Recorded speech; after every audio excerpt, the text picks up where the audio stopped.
What if I told you that the Dragon Ball multiverse does not exist on its own? That every universe, every god, every timeline is standing on the shoulders of one Saiyan. Goku was never the strongest warrior. He was the reason reality never collapsed.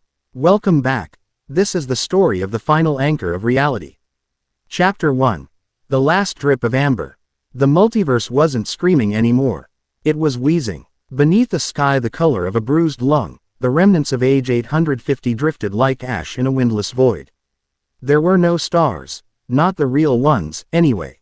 Just the flickering, dying sparks of entire timelines being snuffed out by the great atrophy. It wasn't a villain you could punch in the face. It wasn't a bio-android with a god complex or a pink bubblegum demon with a sweet tooth. It was the bill coming due. Son Goku sat on a slab of fractured Kachin, his orange GI so shredded it was more of a suggestion than a garment. He looked old. Not the key, ND of old that comes with gray hair and a rocking chair, but the kind of old that comes from carrying the literal weight of every heartbeat left in existence.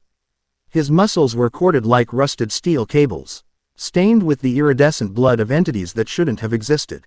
Yo, Goku muttered, his voice a low grade of gravel against silk. He wasn't talking to anyone. He was talking to the silence. You still there, King Kai? Or did the neighborhood finally go dark? No answer. Just the low, rhythmic hum of the 0 point, the final anchor. Goku closed his eyes. His inner monologue was NT, the frantic chirping of a fighter looking for a strategy. It was the heavy, rhythmic thrum of a heart that had beaten a billion times too many. Everything's gone quiet, huh? Geets always said I'd be the last one standing because I was too dumb to know when to quit. Guess the grumpy bastard was right for once. He felt the heat of a memory, Vegeta's final stand against the Entropy Kings. It hadn't been a noble sacrifice. It had been a desperate, screaming erasure. Vegeta hadn't even left behind dust. Just a faint scent of ozone and the echo of a smirk. Goku's hand tightened on his knee. The Kinder was scarred with symbols that glowed with a faint, pulsing silver light.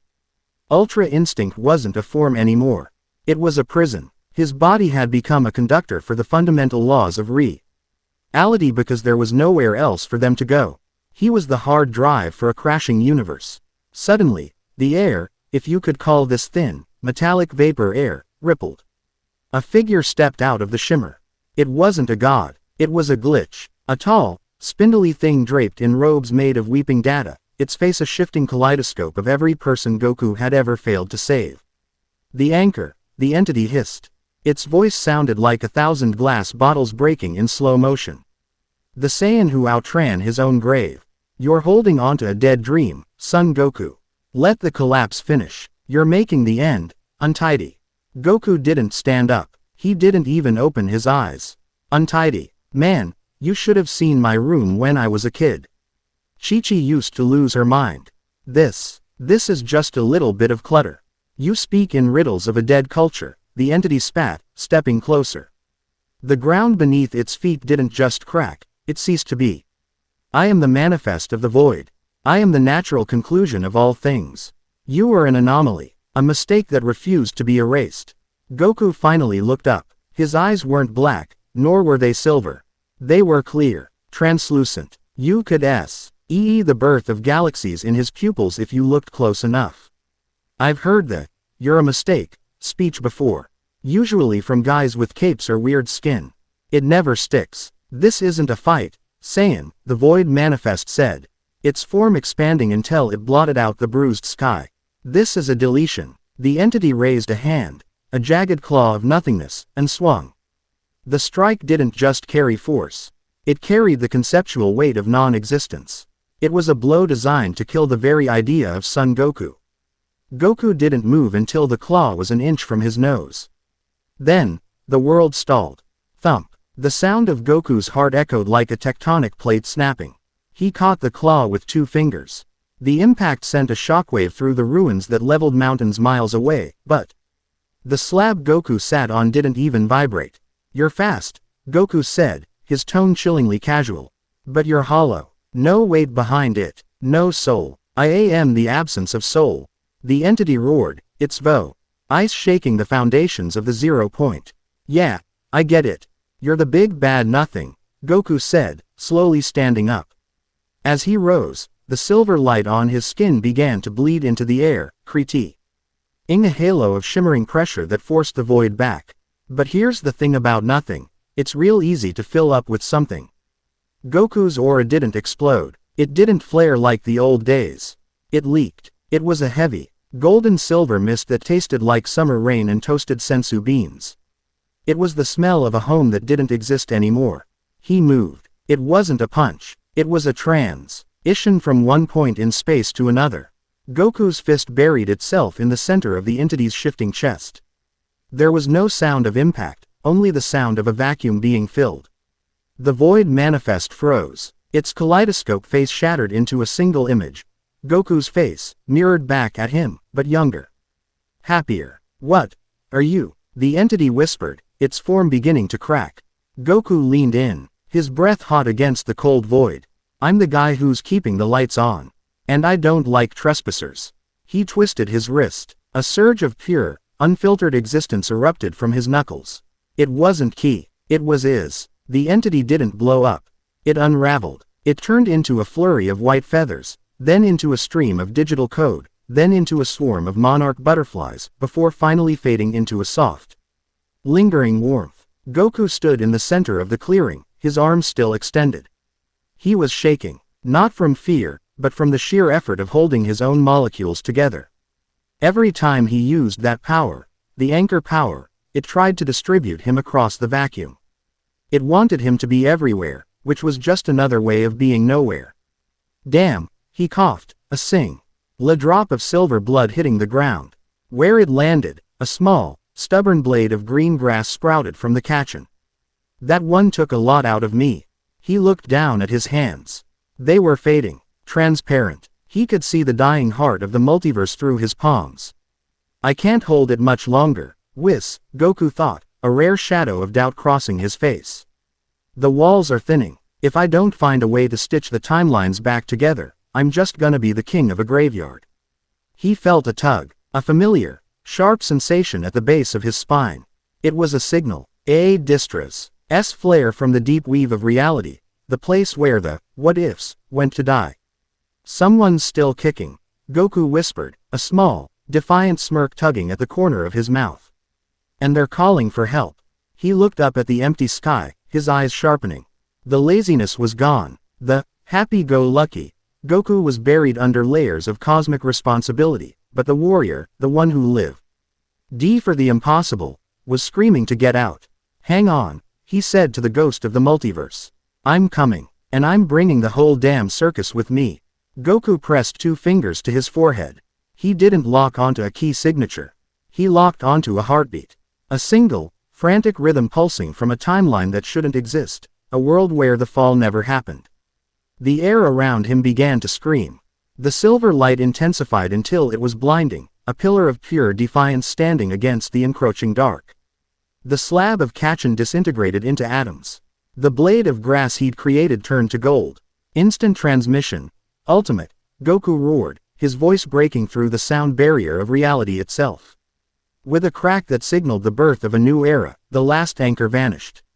The 0 point was empty again. But for the first time in an eternity, it wasn't quiet. The grass stayed green. The warmth remained. The story wasn't over. It was just getting heavy. Goku 2.MB led through the interdimensional slipstream, his body flaying and reforming 1,000 times a second. He saw them all. The faces of the fallen. Gohan's scholarship papers fluttering in a void. Lin's 6 dots glowing like dying embers, the weight of Chi-Chi's hand on his shoulder. He reached out for them, but they were shadows. Not yet, he hissed through gritted teeth. I ain't done yet. He broke through the crust of a new reality. The transition was brutal. He slammed into the ground with the force of a falling star, carving a trench 3 miles long through a forest of giant, blue-leafed trees. The impact vaporized a lake and sent a plume of steam into an atmosphere that tasted like sulfur and ozone.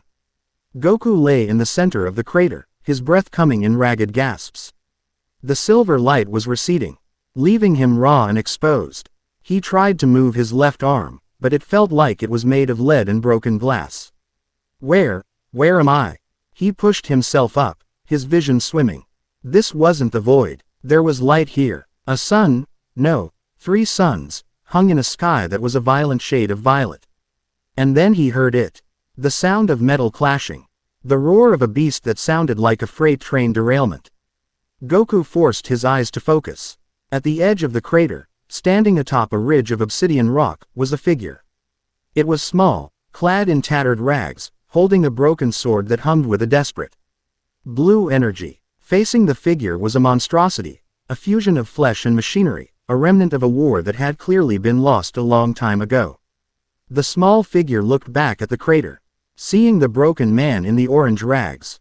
Their eyes met. The stranger's eyes were wide, terrified, but filled with a spark of something Goku recognized. Hope. Goku felt a surge of adrenaline hit his heart like a lightning strike. He didn't have much left in the tank. His ki was a flickering candle in a hurricane. But he was Son Goku. And as long as there was one person left to protect, the anchor would hold. "Hey, kid," Goku called out, his voice cracking as he struggled to his feet. He wiped a smear of blood from his chin and gave a shaky, bloody thumb up. "Don't look so worried. The cavalry's here." The monster roared, its mechanical maw opening to reveal a core of destructive energy. It didn't care about the broken man in the crater. It only cared about erasure. Goku took a breath, a real breath. He reached deep, past the gods, past the angels, past the Ultra Instinct, down to the core of who he was. A boy from Mount Paozu. A student of the Turtle School. A defender of the weak. Me. The blue light began to gather between his palms, but it was different. It was laced with the silver veins of the anchor. Me. The monster fired. A beam of pure annihilation tore through the air, screaming toward the ridge. Goku didn't hesitate. He teleported. Not to the monster, but in front of the kid. The two beams collided. The world turned white. E sound was replaced by a high-pitched ring that felt like it was peeling the skin off the planet. Goku pushed. He roared until his lungs felt like they were on fire, his heels digging into the obsidian rock. Anchoring himself to this reality by sheer force of will. "I won't let you go," he thought, staring into the blinding light. "I won't let anyone else go." With a final, guttural scream, Goku's beam overwhelmed the monster, consuming it, the ridge, and the very air around them in a cleansing fire of pure existence. When the light faded, the monster was gone. The ridge was a molten scar. Goku stood there, his back to the stranger, his shoulders heaving. His GI was gone now, leaving his scarred, muscular torso bare to the violet winds. The silver light was completely gone. He looked human. He looked vulnerable. He turned around slowly, looking at the kid. The stranger was a girl, maybe 14, with skin the color of twilight and eyes that held too much sorrow for her age. You saved me," she whispered in a language Goku shouldn't have understood, yet he did. The anchor translated the soul, not the words. Goku tried to smile, but it came out as more of a wince. "Yeah, I guess I did. I'm Goku. I am Alara," she said, stepping forward cautiously. "Are you a god? Did the heavens finally hear us?" Goku laughed, a dry, hollow sound. He looked at his fading hands, then back at the girl. "Nah, kid, I'm just a guy who's really bad at saying goodbye." He collapsed then, his knees hitting the scorched earth. The strain of the jump and the blast had finally caught up. But as his vision started to dim, he felt a small, warm hand rest on his shoulder. It was the first time he'd been touched by another living soul in 10,000 years.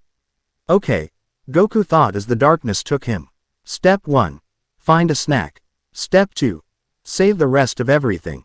The journey of the final anchor had officially begun.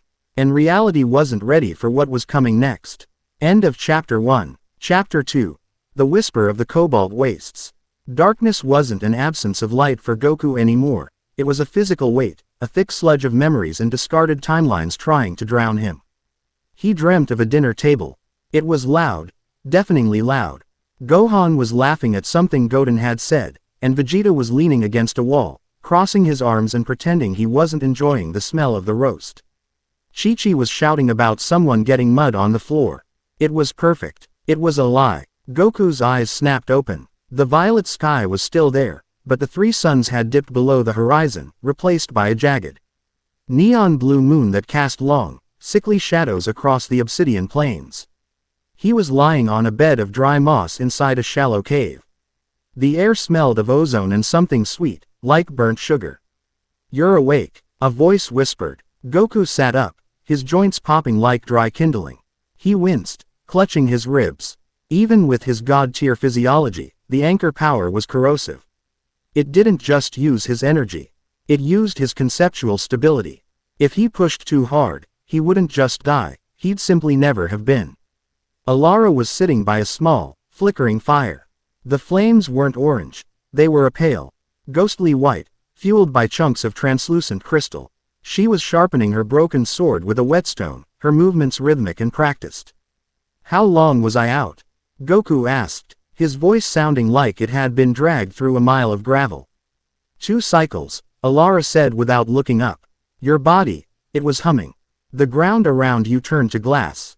I had to drag you here on a travois. You're heavy, Goku, like you're made of lead and stars."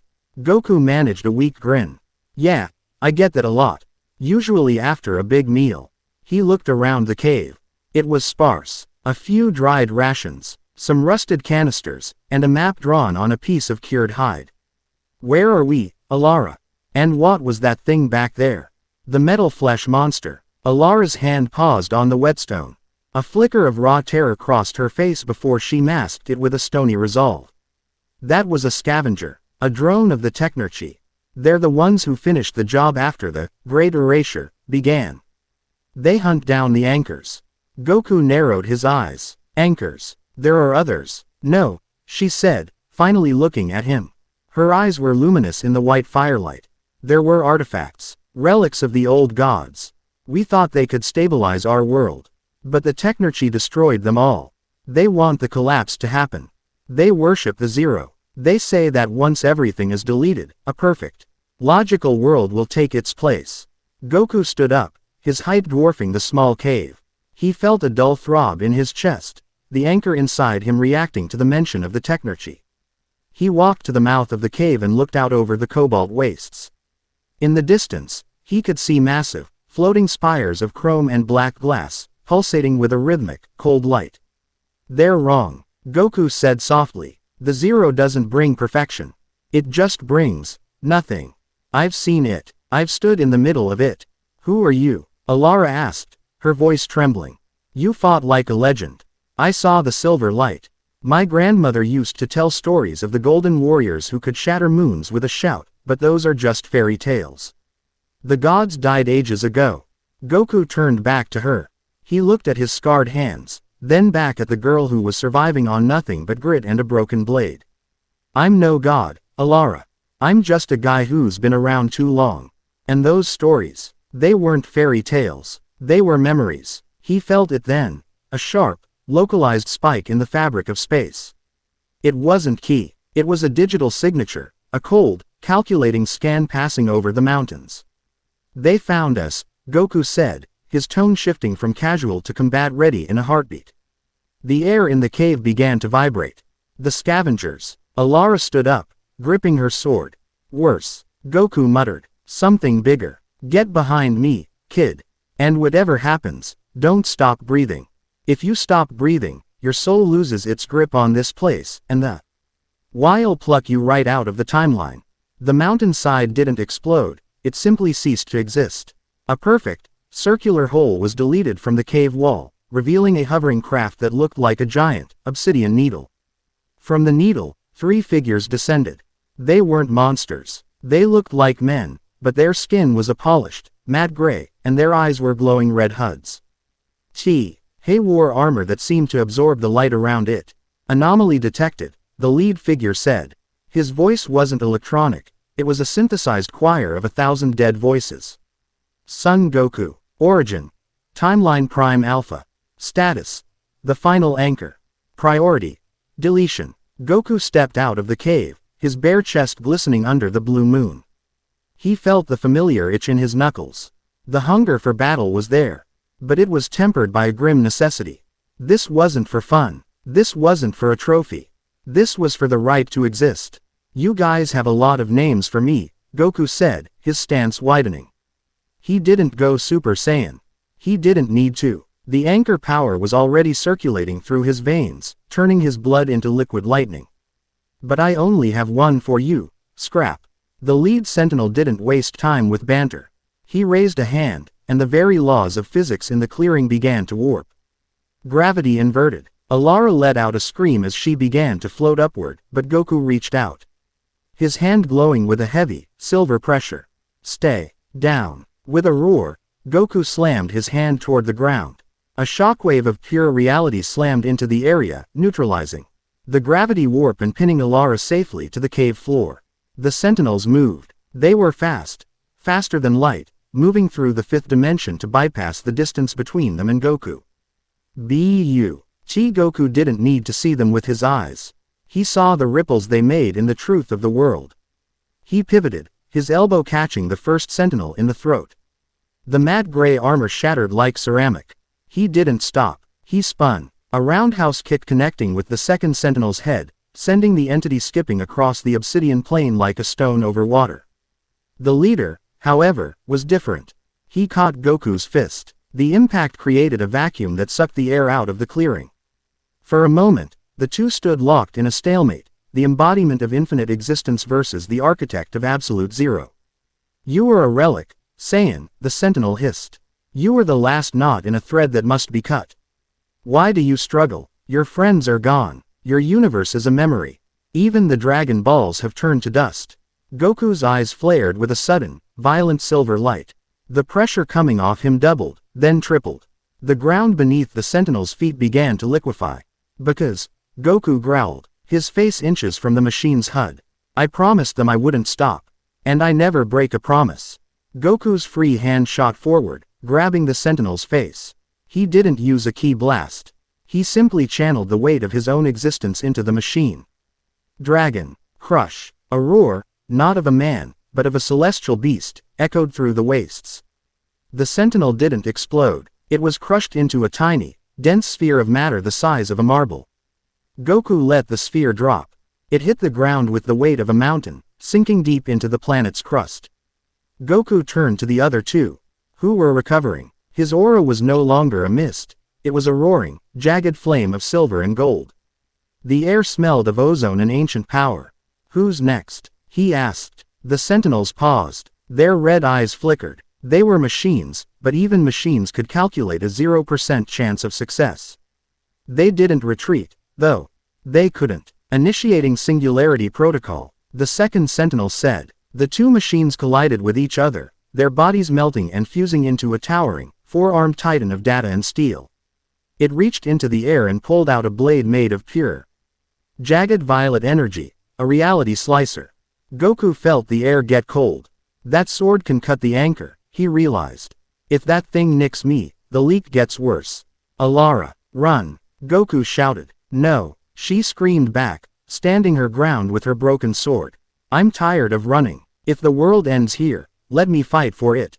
Goku felt a pang of pride, followed by a surge of protective fury. He looked at the Titan, then at his own hands. He needed to end this fast. He needed to go higher.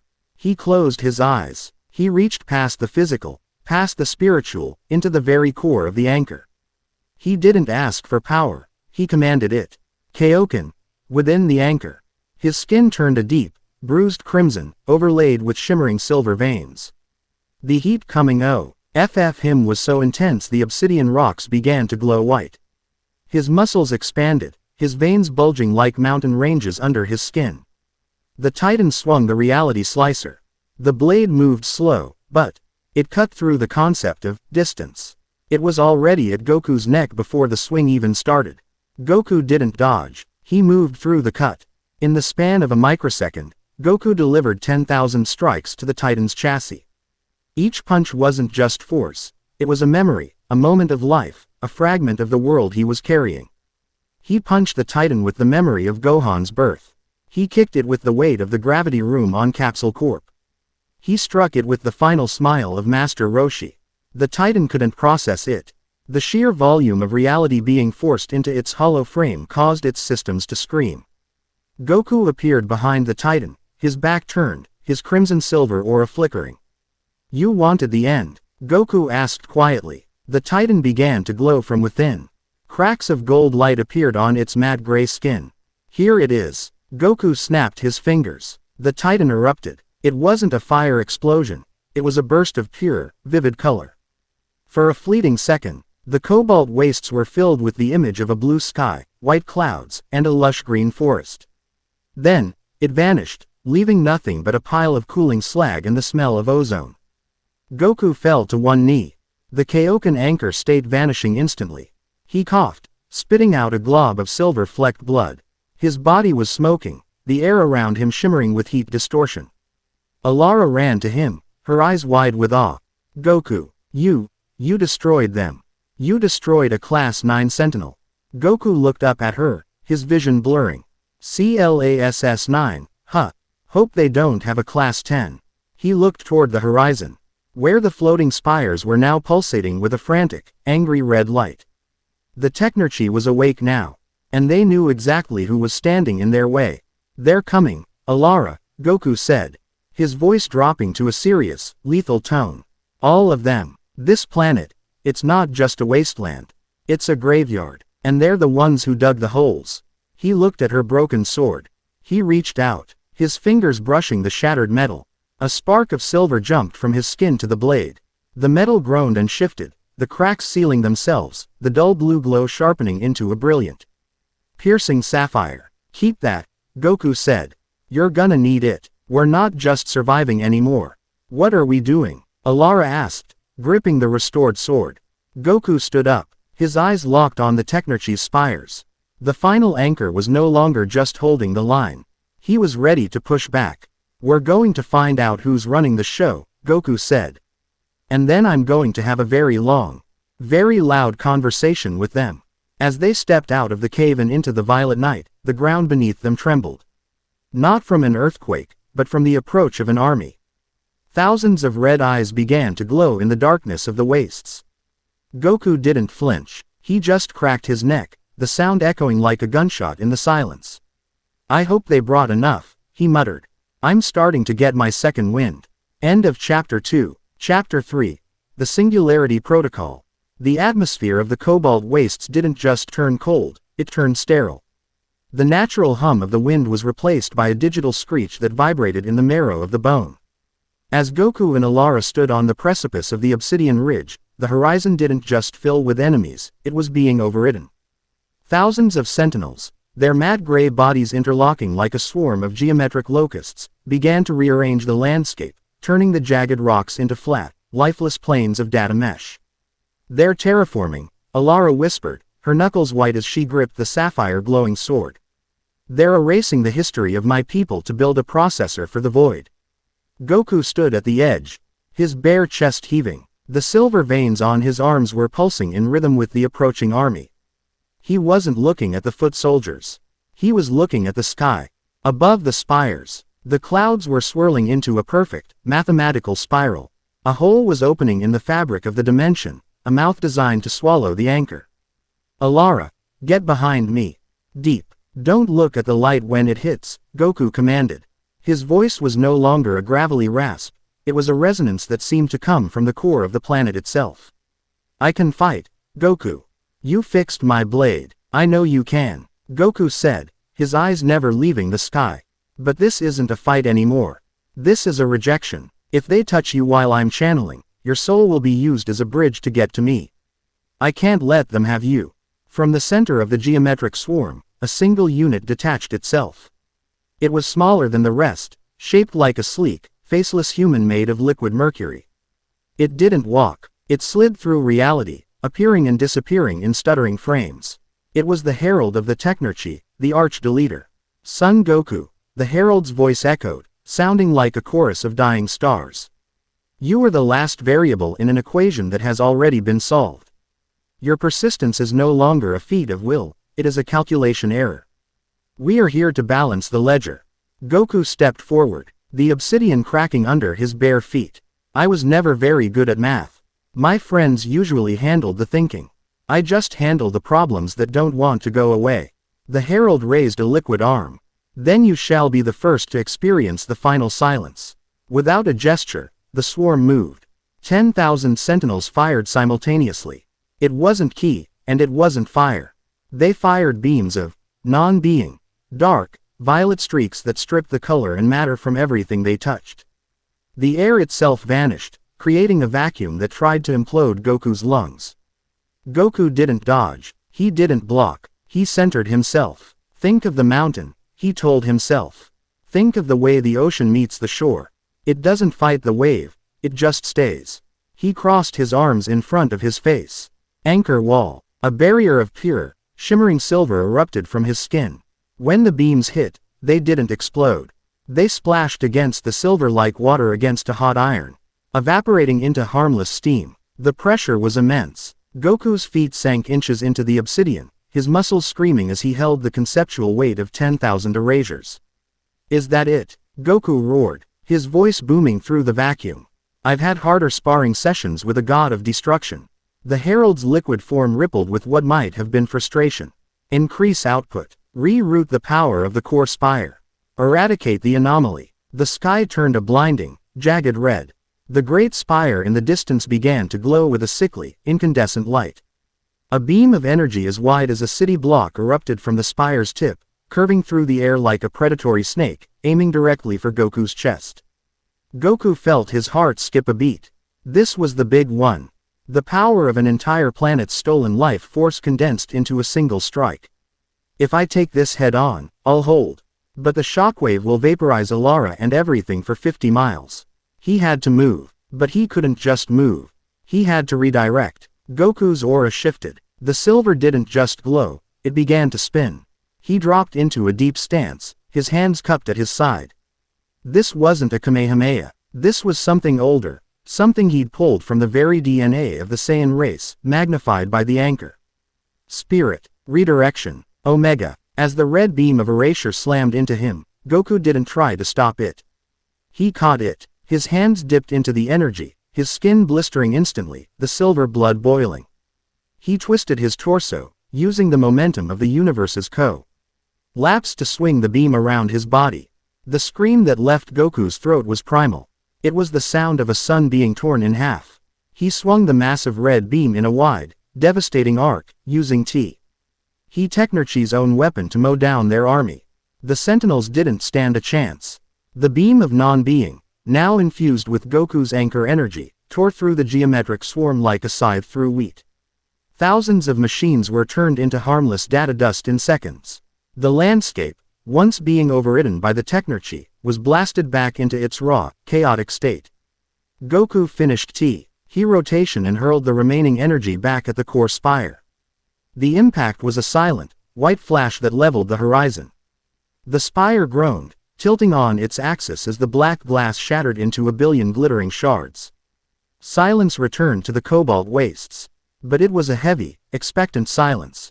Goku fell to one knee, his lungs burning. His left arm was useless, charred and dripping with silver light. He looked like a man who had fought a war by himself, and he had.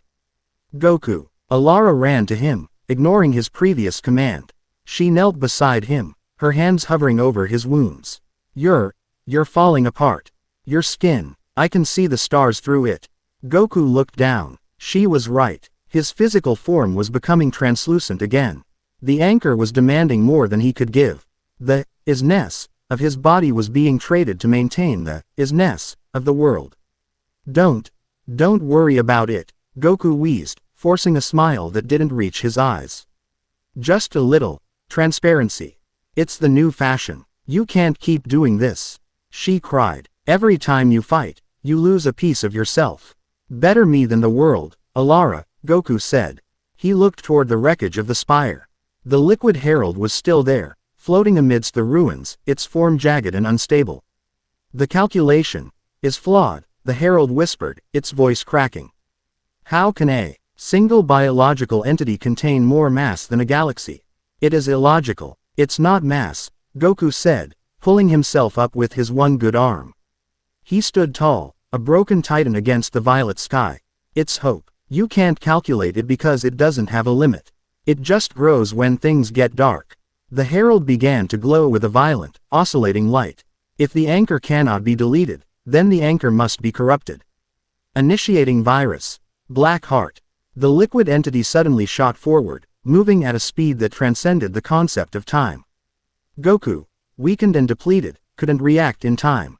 The herald didn't strike him, it flowed into him. It surged through his nose, his mouth, his ears, liquid mercury invading his veins. Goku's eyes went wide, he collapsed, clutching his throat. Inside his mind, the landscape changed. He wasn't in the wastes anymore. He was back on Earth, but the Earth was rotting. The trees were made of bone. The sky was a digital grid. And standing before him were the shadows of his family. "Why didn't you save us, Dad?"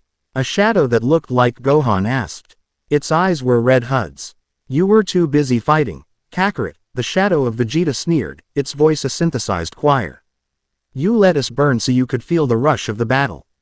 You're not a savior. You're a parasite." Goku fell to his knees in the mental void. The liquid virus was wrapping around his heart, turning his silver light into a murky, oily black. The anchor was beginning to tilt. Outside, the planet began to shake as the reality Goku was holding together started to fray. "No," Goku groaned, his voice echoing in the real world and the mental one. That's not how it happened. Isn't it?" The shadow Chi-Chi whispered, leaning close. "Look at your hands, Goku. They're covered in the blood of universes. You're the reason everything is gone. You're the final anchor because you're the one who sank the ship." The black oil reached his eyes. In the real world, Alara watched in horror as Goku's silver aura turned a terrifying, abyssal black. His muscles began to distort, growing jagged spikes of bone-like armor. He let out a roar that wasn't a shout of defiance, but a scream of pure existential agony. "Goku, fight it!" Alara screamed, drawing her sapphire blade. She stepped toward him, but the pressure coming off his corrupted aura threw her back 50 feet. Inside the void, Goku was being smothered. The shadows were piling on top of him, their cold hands dragging him down into the zero. "Maybe they're right," a small part of him whispered. "Maybe it would be easier to just let go. No more fighting, no more losing people, just peace." But then, he felt it. A small, warm spark. It wasn't a memory of a god or a fight. It was the feeling of the girl's hand on his shoulder in the cave. The feeling of the blade of grass he'd grown in the 0 point. It was the feeling of now. "You're wrong," Goku whispered, his voice gaining a sudden, crystalline clarity. The shadows froze. "I didn't sink the ship," Goku said, standing up within his mind. The black oil began to crack, light leaking through the fissures. "I'm the guy who's gonna build a new one. And I don't care if I have to use my own soul for the planks." He roared. Not a roar of pain, but a roar of absolute, unshakable self. Ultra instinct. Anchor soul. In the real world, the black aura didn't just fade. It was incinerated. A pillar of white-silver light erupted from Goku, shooting so high it pierced the violet sky and touched the stars. The liquid herald was violently ejected from his body. Its form shattered into a million droplets of inert mercury. Goku stood in the center of the crater. He was different. His hair was no longer black or silver, it was a shimmering, translucent white that seemed to flow like a nebula. His eyes were pure light. He didn't look like a fighter anymore, he looked like the source code of reality. He looked at the herald, which was trying to reform.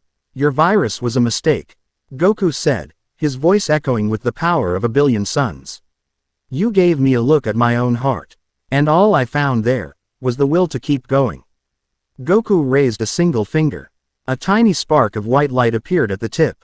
It was no bigger than a grain of sand, but it held the density of a collapsed universe. "The calculation is finished," Goku said. He flicked the spark. The spark hit the herald. There was no explosion. Instead, the herald, and the remaining ruins of the Technarchy's army, simply became beautiful. They turned into flowers, into light, into the sound of a child's laughter, before fading peacefully into the atmosphere. Goku hadn't destroyed them, he had healed their existence into something else. The core spire crumbled into dust, and the sky began to clear, revealing a sea of stars that looked a little brighter than before. Goku's new form flickered and died. He collapsed, his body hitting the ground with a dull thud. He was back to his scarred, battered self. But the silver veins were quiet now. Alara ran to him, tears streaming down her face. She pulled his head into her lap. You did it. You really did it. Goku looked up at the stars. His breathing shallow but steady. One spire down. About 1,000,000 to go. He looked at her and gave a weak, genuine grin. Hey, Alara. Yes, Goku. I think I'm ready for that snack now. As the suns began to rise over the now peaceful wastes, the silhouette of a new figure appeared on a distant ridge. It wasn't a machine. It was tall, wearing a tattered red cape, carrying a staff that crackled with a very familiar, very dangerous energy. The Technergy had failed, but the guardians of the old order were finally taking notice. End of Chapter 3. Chapter 4. The Red Cape of the Reckoning. The morning air of the Cobalt Wastes didn't taste like ozone anymore, it tasted like potential. But for Goku, potential was an expensive currency. He sat by the cooling embers of Alara's fire, tearing into the leg of a roasted beast she'd scavenged from the nearby thickets. He ate with the same ferocity he used to fight, a rhythmic, primal consumption that seemed to pull the color back into his translucent skin. You eat like you're trying to offend the food, Alara remarked, leaning against the cave entrance. Her new sapphire blade leaned against the wall, its hum a steady, reassuring heartbeat in the silence. Goku swallowed a massive mouthful and wiped his face with the back of a scarred hand. If I don't eat, my cells start trying to eat each other. The anchor power, it's like a furnace that needs constant coal. If the fire goes out, I go out. He paused, his ears twitching.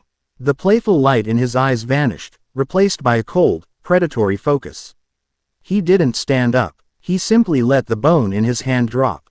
He's been watching us for 3 miles, Goku said quietly. Alara reached for her sword instantly. The Technergy. No, Goku muttered, standing up slowly. This feels older, heavier, like a mountain that decided to take a walk. Goku stepped out into the light of the 3 suns. The silhouette he'd seen at dawn was closer now. Standing on a pillar of obsidian 100 yards away was the figure in the red cape. The wind whipped the tattered fabric around him like a warning flag. He held a staff topped with a rotating ring of jade, and his preza. NCE didn't just bend the air, it felt like it was pressing down on the very concept of the horizon. Son Goku, the figure called out. The voice was deep, resonant, and carried a familiar cadence, the T. One of a teacher who had seen too many students fail. The Saiyan who refused to die when the script was finished. Goku squinted. I know that voice. Sort of. You sound like someone who used to give me a lot of chores. The figure stepped off the pillar, drifting to the ground with a grace that defied gravity. As he approached, the features became clear. He looked like an angel, but his skin wasn't blue, it was a deep, weathered bronze. And his eyes were filled with the swirling white mists of a nebula. This was a prime enforcer, one of the beings who existed before the multiverse, tasked with ensuring that when a cycle ends, it stays ended. I am Krios, the figure said, planting his staff into the ground. A shockwave of golden light rippled out, turning the obsidian beneath him into white marble. The Warden of the Finality. You are causing a massive imbalance, Goku. By acting as an anchor, you are preventing the birth of the new cycle. You are keeping a corpse on life support. Goku crossed his arms. A corpse. Look around, Krios. There's a girl back there who's very much alive. There's grass growing in the void. It's only a corpse if you stop caring about it. Krios sighed, a sound like a tectonic plate shifting. Sentiment. The eternal flaw of the mortals. You think you are being a hero, but you are a dam holding back a river that needs to flow. The longer you hold on, the more violent the eventual collapse will be. I am here to facilitate the transition. I am here to unplug the anchor.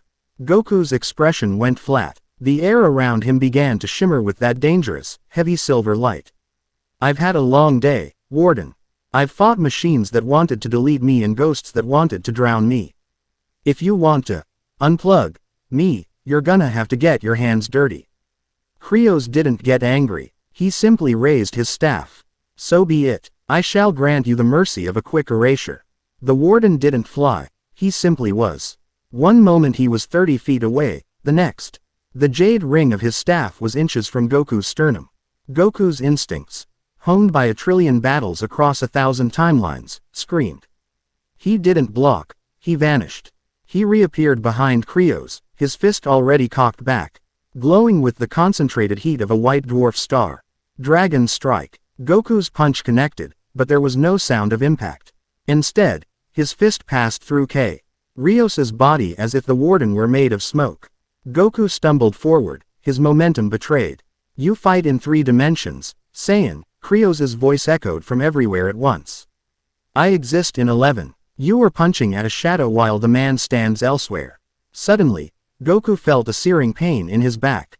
A bolt of golden light, shaped like a spear, had materialized out of the air and pierced his shoulder. He roared, spinning around and firing a point-blank ki blast, but the energy simply dissipated into golden butterflies before it could touch the warden. Goku! Alara screamed, rushing forward with her sapphire blade. Stay back! Goku barked, coughing up a spray of silver blood. He's not like the machines. He's playing with the rules. Krios raised his hand, and the ground beneath Goku's feet turned into liquid gold, trapping his legs like quicksand. The gold began to climb his body, cooling instantly into a substance harder than Kachin. You are a warrior of the physical plane, Krios said, walking toward the trapped Saiyan. But the anchor is a metaphysical burden. To break it, I do not need to break your bones. I only need to break your narrative. Krios tapped the jade ring against Goku's forehead.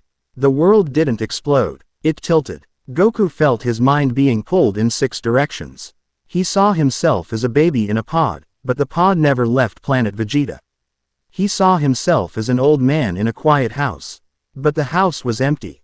He saw himself as a villain, standing over the broken body of Gohan with a smirk on his face. No.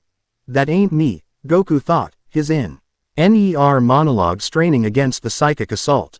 None of that is real. It is all real, Krios whispered into his mind. Every possibility you didn't choose is a weight on your soul. How can you hold up the universe when you cannot even hold your own identity? Goku's silver aura began to flicker and die. The gold encasing him reached his chest, crushing his lungs. He felt the anchor inside him, that dense, glowing core of existence, starting to crack. Is he right? A voice that sounded like his own whispered in the dark. Are you just a ghost holding onto a dream? Let go. Let the cycle turn. Sleep. Goku's eyes started to roll back. But then, he felt a vibration. It wasn't from Krios, and it wasn't from his own power. It was the sapphire blade. Alara had struck the gold casing with her sword. The blade didn't break the gold, but the sapphire light, the light Goku had put there, acted as a tuning fork. It reminded his soul of its frequency. I don't know about cycles. Alara's voice pierced through the mental fog. I just know that he's the only one who didn't look at me like I was a mistake. Get away from him. She swung again, and while Krios swiped her aside with a casual flick of his wrist, the distraction was enough. Goku's eyes snapped back into focus. They weren't clear anymore. They were a violent, burning crimson, shot through with silver lightning. My narrative, Goku growled, the gold casing beginning to spider web with cracks. I'm the guy who writes his own damn ending. Goku didn't just break the gold, he erased it from existence. He stood up, his aura exploding into a jagged, terrifying crown of energy that tore the marble back into obsidian. Krios recoiled, his mist-filled eyes widening. Impossible. You are overriding the Enforcer's mandate. I don't care about your mandates.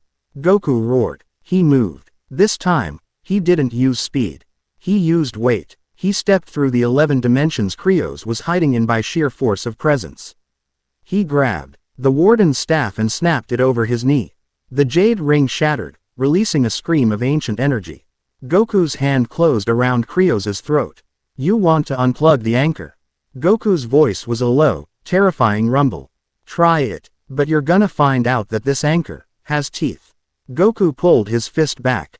It didn't glow. It went dark, a hole in reality that sucked in all the light around it. Anchor. Breaker. The punch hit Krios in the chest. It didn't send him flying. It sent him through the layers of the multiverse. Krios's bronze skin cracked like a porcelain doll, and for a second, his true form, a being of pure, terrified light, was visible. The shockwave of the blow stripped the atmosphere of the planet for 1,000 miles, leaving a vacuum that the 3 suns rushed to fill.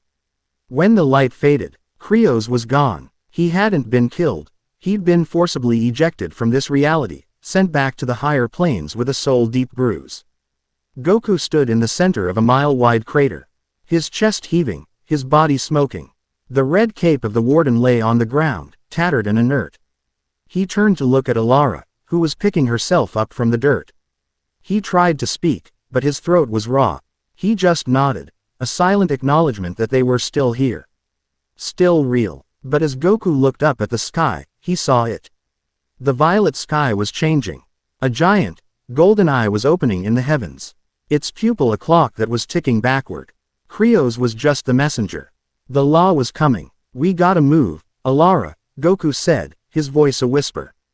The big guns are officially aimed at us.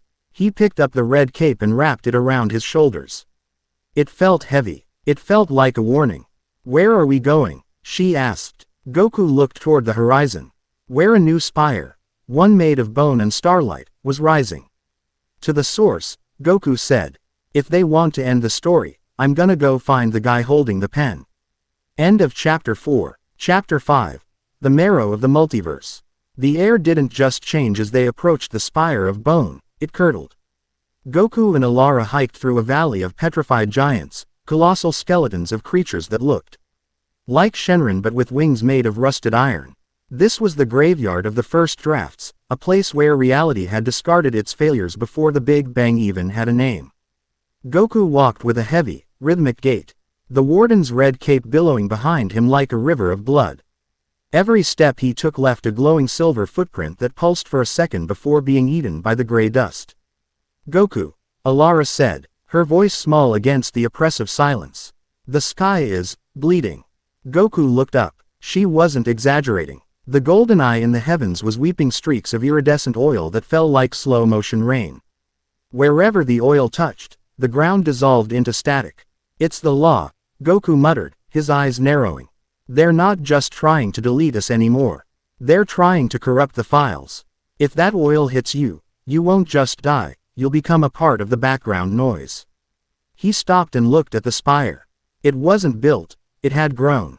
It was a jagged needle of calcified starlight, 3 miles high, pulsing with a pale, rhythmic light that matched the beat of Goku's own anchor core. Stay close, Goku warned. I'm gonna have to open the front door, and it's probably gonna be loud. As they reached the base of the spire, the ground began to heave. Thousands of white, needle-thin hands erupted from the dust, grabbing at Goku's boots. These weren't sentinels. They were the lamented souls of people from deleted timelines who had been fused into a single, mindless defense mechanism. Don't hurt them, Alara cried, seeing the faces of children and old men flickering in the white limbs. Goku gritted his teeth. I'm not gonna hurt him, kid. I'm gonna give him a rest. He didn't power up. Instead, he dropped to one knee and pressed his palms against the earth. He closed his eyes, his inner monologue reaching out to the screaming consciousness beneath him. I know it hurts. I know you're tired of being the floor. Just for a second, remember what it felt like to breathe. A wave of pure, gentle silver light washed out from his hands. It wasn't an attack, it was a lullaby. The white hands stopped clawing. They went limp, then dissolved into soft, glowing dandelion seeds that drifted away on the wind. The base of the spire groaned and split open, revealing a staircase that spiraled into a throat of pure darkness. Let's go, Goku said. The climb felt like an eternity. Every step was a psychological assault. The walls of the spire were translucent, showing glimpses of Goku's past, but twisted. He saw Gohan as a scholar who hated him, He saw Krillin dying and never coming back. He saw the earth as a scorched rock where he stood alone, laughing. It's just ghosts, Goku, Alara whispered, sensing his spirit waver. It's just the spire trying to eat your will. I know, Goku said, his voice a low vibration. But ghosts have a way of reminding you how much your feet hurt. They reached the summit. The top of the spire wasn't a room. It was a platform suspended in the center of a swirling nebula of data and bone. Sitting in the center of the platform was a throne made of fused dragon balls, cracked, gray, and lifeless. And sitting on the throne was a man who looked exactly like Goku. Except his hair was the color of dried blood, and his eyes were hollow sockets filled with the same iridescent oil that was falling from the sky. He wore a black version of the Turtle School GI, and his skin was a map of every scar Goku had ever received, but amplified. So, the Dark Anchor spoke. His voice was a perfect mirror of Goku's, but stripped of all joy. The original finally shows up. I was wondering how much longer you could pretend that being a battery was the same as being a hero. Goku stepped onto the platform, his hand instinctively going to his hip. You're the guy holding the pen. You look like you need a nap and a sandwich. The Dark Anchor laughed, a sound like glass grinding in a blender. I'm the archive, Goku. I am the sum total of every what if, where you failed. I am the Goku who didn't reach the pod in time. I am the Goku who let the heart virus win. I am the Goku who turned his back on his friends for power. He stood up, and the pressure in the room became unbearable. It wasn't Ki, it was regret. The law sent Krios to stop you, the archive said, stepping forward. His movements were jagged, terrifyingly fast. But I'm not here to stop you. I'm here to replace you. You're too soft to be the anchor. You still care about the little girl. You still care about the grass. That makes you weak. An anchor shouldn't feel. An anchor should just be. Is that right? Goku said, his aura beginning to flicker. I think caring is the only thing keeping this whole mess from flying apart. If I stop caring, the anchor stops having a reason to hold. The archive smirked. Then let's test the tension of your heart. The archive moved. He didn't fly. He folded space. He appeared in front of Goku and D-Live. Read a punch that didn't hit Goku's chest. It hit his history. Goku gasped, his vision blurring. He felt the memory of his first meeting with Bulma being ripped out of his head. He tried to counter, B.U.T. The archive caught his arm and twisted. That's the day you met your best friend, the archive hissed.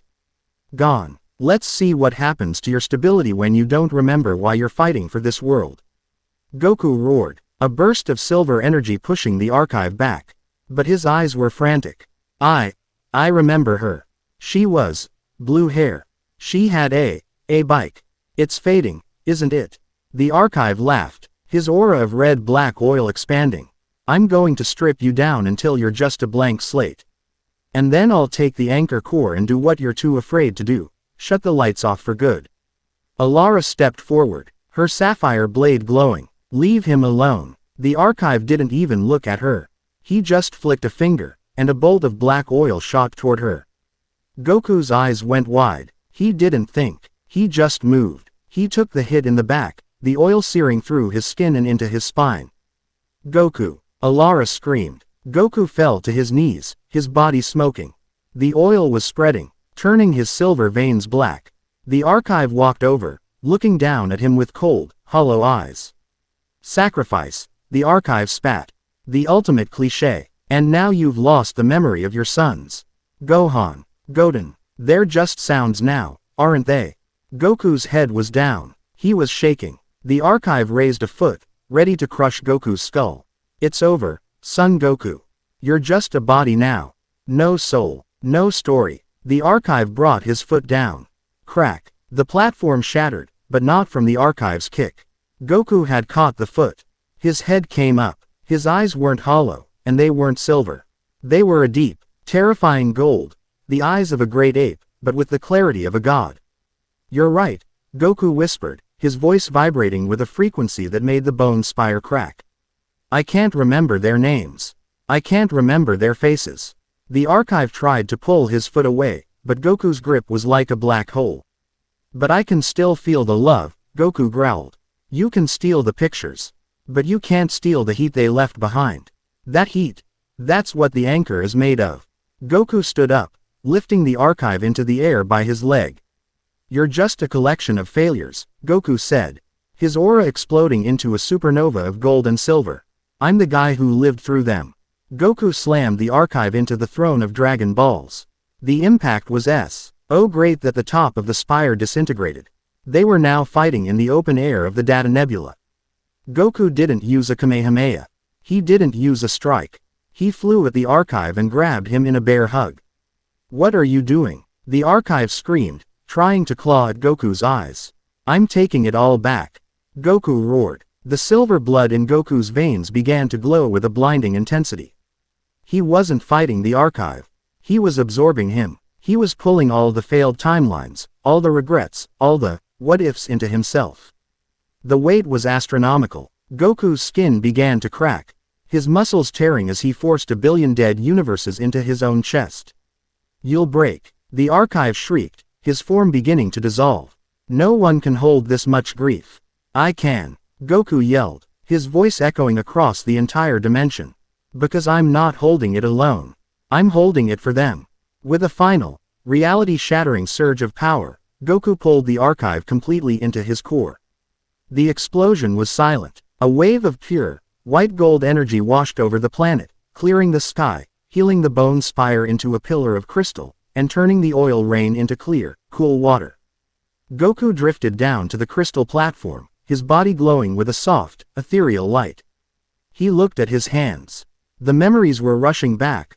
Bulma, Gohan, the smell of Chi-Chi's cooking. They were scarred, but they were his. He looked at Alara, who was staring at him in awe.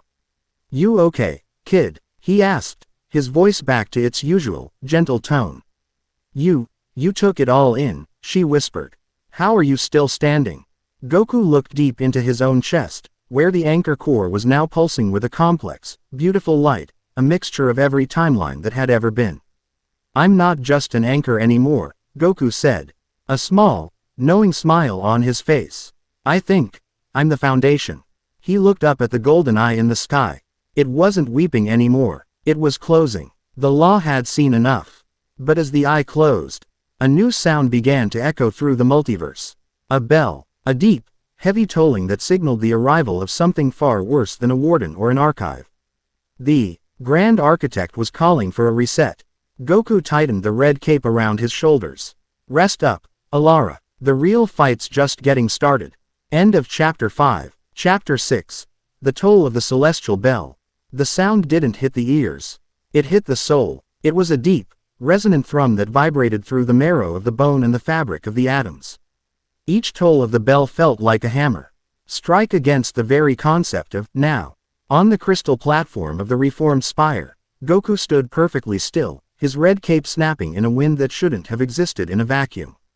"That sound," Alara gasped, clutching her head. "It feels like my heart is trying to stop. Like it's being told it's time to sleep."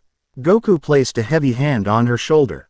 A pulse of silver warmth flowed from his palm, insulating her from the psychic frequency of the bell. "It's the Great Reset, Alara. The architect isn't just deleting files anymore. He's turning off the power to the whole building."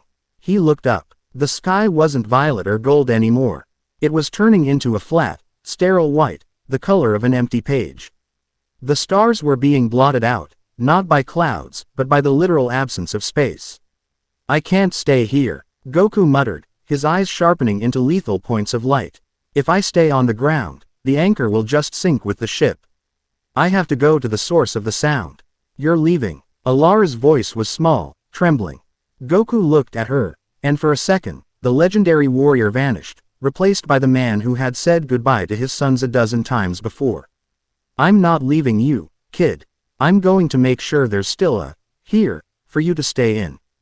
Take the sapphire blade. If the static starts to crawl up the spire, strike the crystal.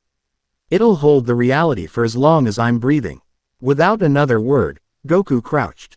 The crystal beneath his feet didn't just crack, it turned to dust from the sheer tension of his launch.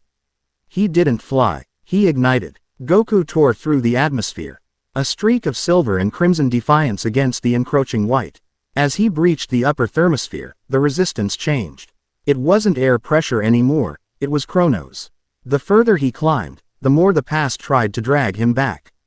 He saw his own life playing in reverse. The fight with Jiren, the clash with Buu, the first time he met Master Roshi.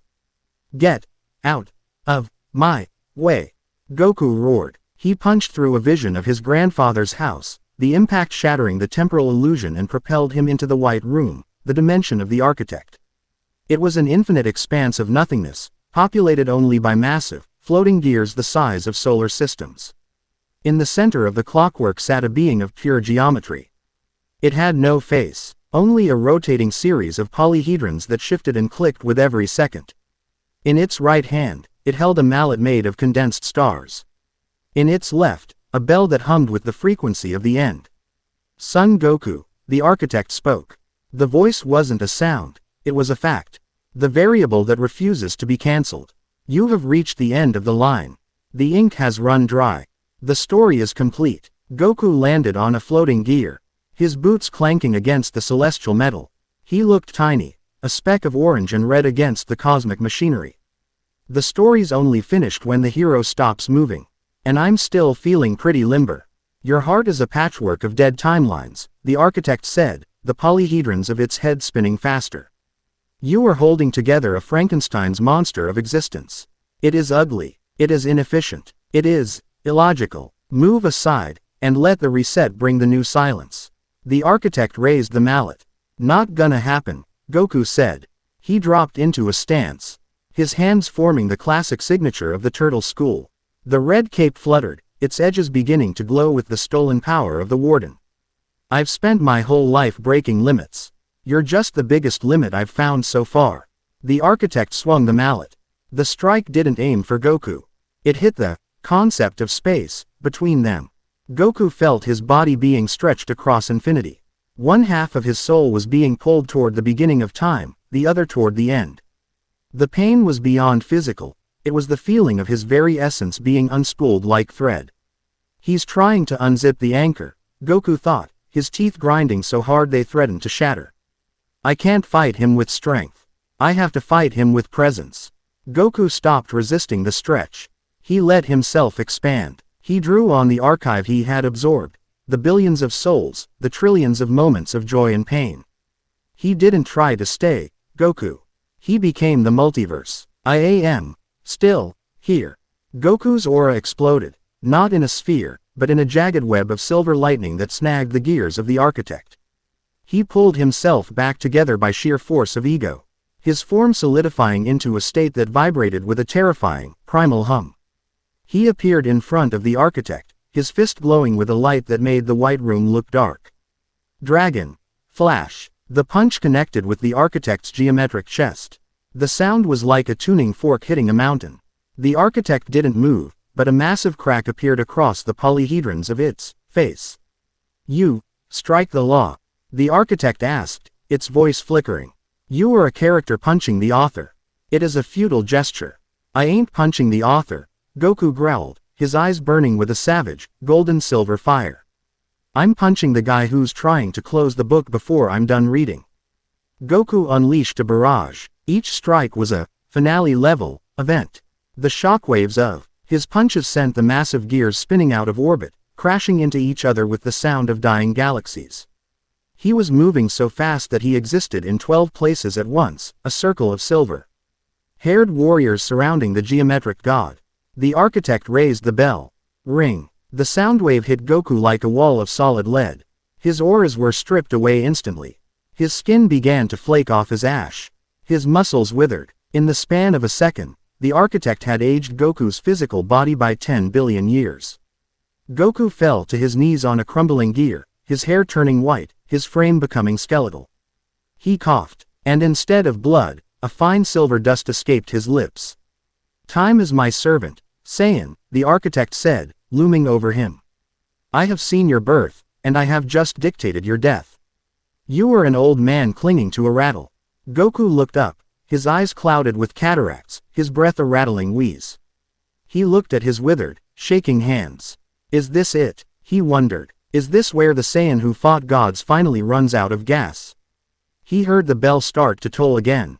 No. Deep within the anchor core, deep within the billions of souls he carried, a single voice spoke. It wasn't Gohan or Vegeta. It was the girl, Alara. I'm tired of running. If the world ends here, let me fight for it. Goku's shaking hand clenched into a fist. The silver dust in the air began to swirl. You made one mistake, Goku rasped, his voice gaining a sudden, metallic edge. The architect paused, the mallet mid-swing. And what is that? You think time is a straight line, Goku said. He stood up. It shouldn't have been possible. His bones were dust, his heart was a husk. But the anchor didn't care about biology. The anchor was a constant. For a Saiyan, Goku growled, his body starting to reverse age in a blur of violent, chronological friction. Time is just a ladder. Goku's power didn't just return, it surged into a territory that defied the architect's calculations. His hair didn't just glow. It became a flowing river of prismatic light, every color of every star that had ever existed. This was the anchor god state. He didn't use a technique. He simply grabbed the bell. The architect shrieked, a sound of grating metal, as Goku's fingers dented the celestial instrument. "The bell is silent," Goku whispered. He crushed it. The explosion of sound was so loud it actually restored the stars in the distance. The white room began to crack and bleed the violet light of the cobalt wastes back into the void. Goku didn't stop. He grabbed the architect's geometric head and slammed his forehead against it. Thoom. The polyhedrons shattered. "This story stays open," Goku roared. He threw the architect into the center of the gearworks. As the god tumbled, Goku cupped his hands at his side. The energy he gathered wasn't blue, silver, or gold. It was clear. It was the color of the truth. Kamehameha. Eternity. The blast didn't just travel through space, it traveled through the architect's entire history. It erased the architect's ability to erase. It was a paradox of creation used as a weapon. When the light faded, the white room was gone. Goku drifted, in the vacuum of a slowly reforming universe. He was back in his prime, but he felt a billion years old. He looked down and saw the planet below. The cobalt wastes were starting to bloom with green. The spire was a beacon of light. He had won. But as he floated there, a cold realization settled into his gut. By destroying the architect, he hadn't just saved the world. He had inherited the job. Goku looked at his hands. They were no longer flesh. They were made of the same shifting geometry as the architect's face. "Oh, man," Goku sighed, a single tear of silver falling into the void. "Chi-Chi's gonna be so mad if I'm late for dinner because I have to manage the space-time continuum." But the peace was short-lived. From the dark corners of the newly restored multiverse, 6 shadows began to coalesce. They weren't machines, and they weren't gods. They were the original sins, the beings the architect had been keeping locked away in the white space. And now, the jailer was dead. Goku cracked his knuckles, the geometry of his hands clicking into place. No rest for the weary, I guess. Come on, then. Who's first? End of Chapter 6. Chapter 7. The 6 Shadows of the Genesis Sin. The vacuum of space didn't feel empty anymore. It felt crowded. Goku floated in the silent theater of the stars, his new geometric hands clenching and unclenching. The anchor god state was humming beneath his skin, a steady, terrifying thrum of absolute reality. The white room was a ruin, and in its place, the multiverse was stitching itself back together like a wound closing, but the stitches were being pulled by the wrong hands. 6 silhouettes drifted toward him from the periphery of the newborn nebula. They didn't have bodies so much as they had effects on the light around them. One made the stars bleed red. Another caused the vacuum to freeze into jagged ice. A third made the distance between objects feel like a screaming headache. The architect was a coward, a voice echoed. It didn't come from a mouth. It was a vibration in Goku's own teeth. He kept us in the margins. He thought the story needed to be clean. But a story without sin is just a blank page. The shadows solidified. They air the original sins, the primordial errors that occurred during the first spark of creation, entities so volatile that the architect had to delete them from the narrative before the first galaxy was born. Leading them was a creature that looked like a jagged, obsidian version of a Kaioshin. His skin was etched with glowing red runes that moved like insects. This was malice, the first thought of harm. "You look like you've got a lot on your mind," Goku said, his voice carrying through the void without the need for air. He adjusted the red cape, which was now pulsing with a prismatic light. I'm the guy who just broke the guy who locked you up. You might want to check the math before you step up." Malice chuckled, a sound like dry bone snapping. "We aren't math, Saiyan. We are the leftovers. And you are the buffet." Without a signal, the shadows moved. It wasn't a fight, it was a sensory slaughter. The sin of apathy moved first, a gray cloud that didn't strike Goku's body but his will. Suddenly, the weight of the billions of souls inside Goku felt like a chore. "Why bother?" a voice whispered in the back of his mind. "Everything ends anyway. Just let go. It's so much easier to sleep." Goku's arms dropped. His silver prismatic hair began to dim. The geometric patterns on his skin slowed their rotation. That's it, Malice hissed, closing in with a blade made of solidified hate. Let the fire go out. But apathy had made one mistake. It tried to dampen a heart that had been forged in the fires of the turtle school. Work hard, study well, and eat and sleep plenty, Moss. Chair Roshi's voice echoed from the deep archive of Goku's soul. Goku's eyes snapped open, a violent surge of gold-silver light incinerating the gray cloud around him. I've been tired before, Goku growled, his aura returning with a roar that shook the nebula. I've been beat down, broken, and told I was nothing. But I never found a reason to stop. He vanished. Goku reappeared in the center of the six, his geometric hands moving in a blur of mathematical precision. He didn't just punch, he edited. He struck the sin of gluttony, a bloated mass of gravity, and redefined its mass to zero. The entity, why shrieked as it dissipated into a harmless breeze. One down, Goku muttered. But the sins were a collective. Envy and pride merged, forming a twin-headed monstrosity that mirrored Goku's own appearance. It was a dark, twisted caricature of the anchor god, wielding a black version of the Eternity Kamehameha. We are what you want to be. The twin heads roared. We are the power without the burden. We are the king of the graveyard. They fired. The black beam tore through the vacuum, erasing the stars it passed. Goku didn't dodge. He stood his ground, the red cape billowing like a solar flare. He cupped his hands, but he didn't gather energy. He gathered truth. You're just a mirror, Goku said calmly. And mirrors break. Goku didn't fire a beam. He simply walked forward, stepping through the black energy as if it were a light mist.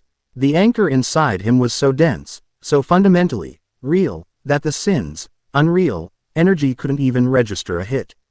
He reached the twin-headed monster and placed a single geometric palm on its chest. Refusal, Goku whispered. The monster shattered into a billion glass shards, each one showing a different version of Goku's life where he'd chosen the wrong path. He let them drift away. Malice backed away, his red runes glowing frantically. This is impossible. You are immortal. You should be susceptible to the flaws of the spirit. I am, Goku said, his feet finding purchase on a passing fragment of the white room.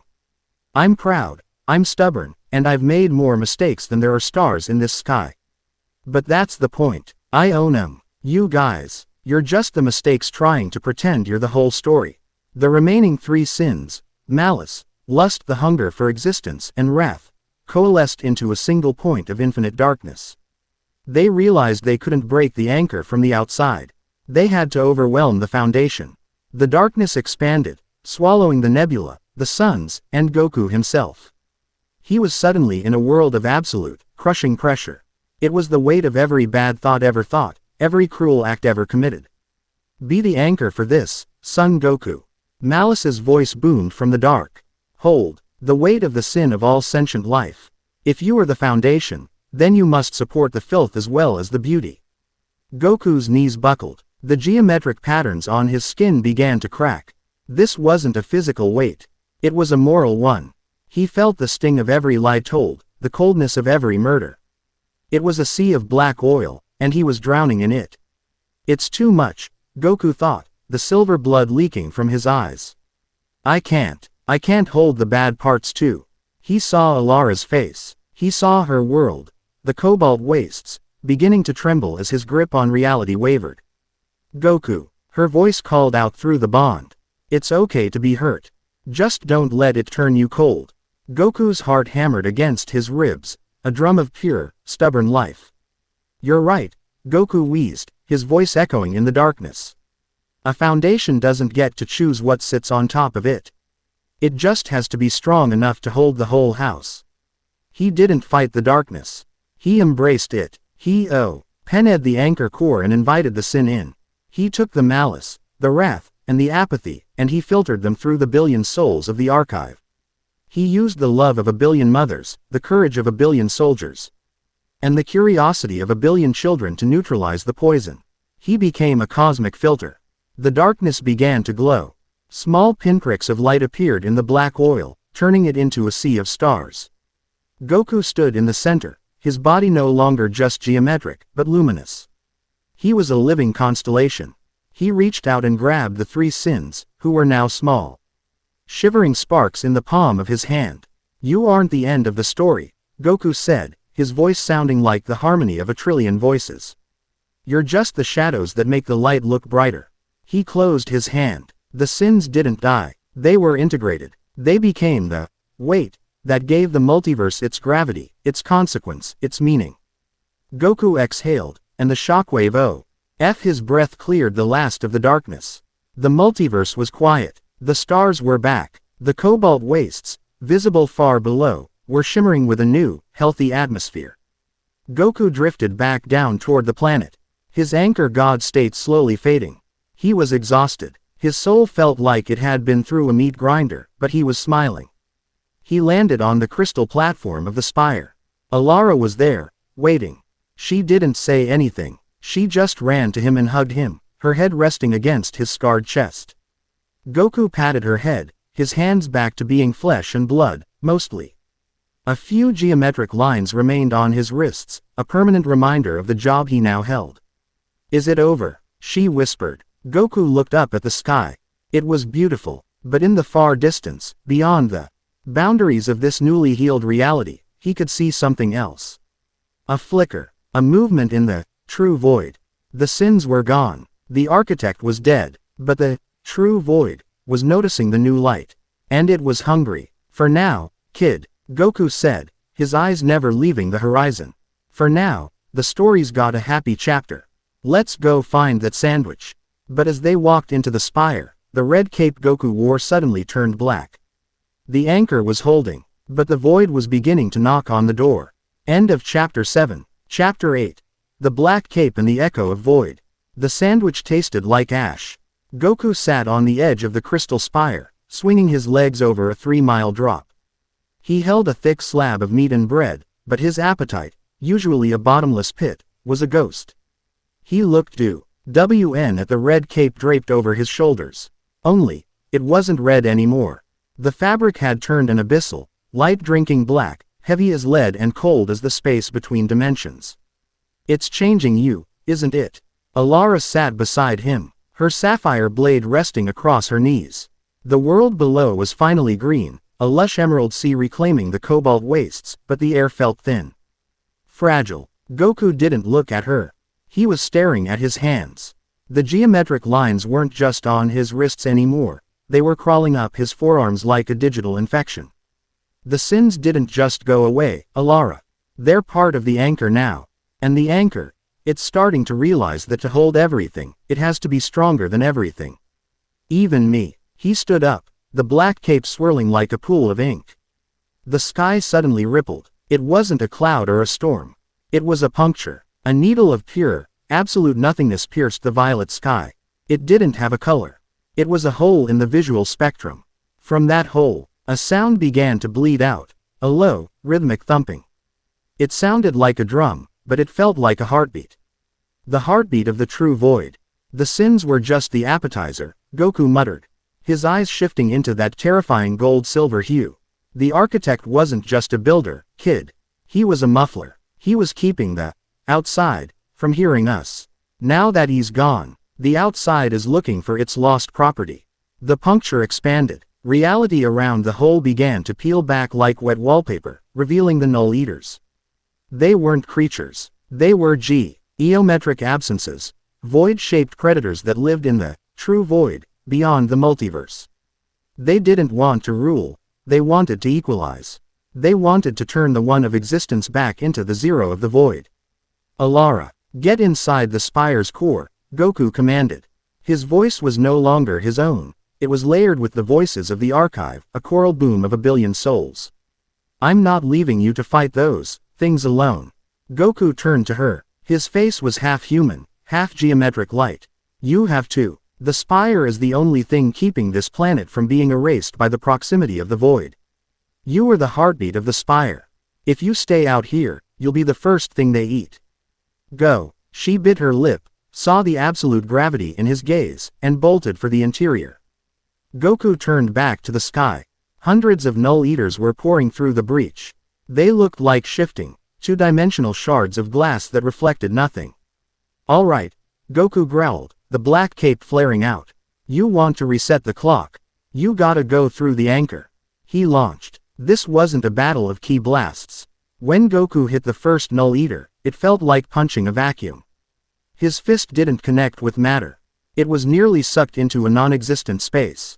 He let out a roar, his anchor god aura erupting in a violent, prismatic explosion that forced the void back.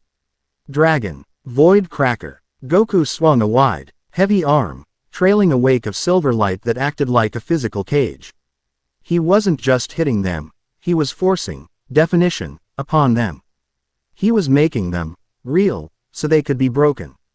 The Null Eaters swarmed. They moved with a logic that defied physics, appearing inside Goku's guard, their edges slicing through his skin as if it were paper.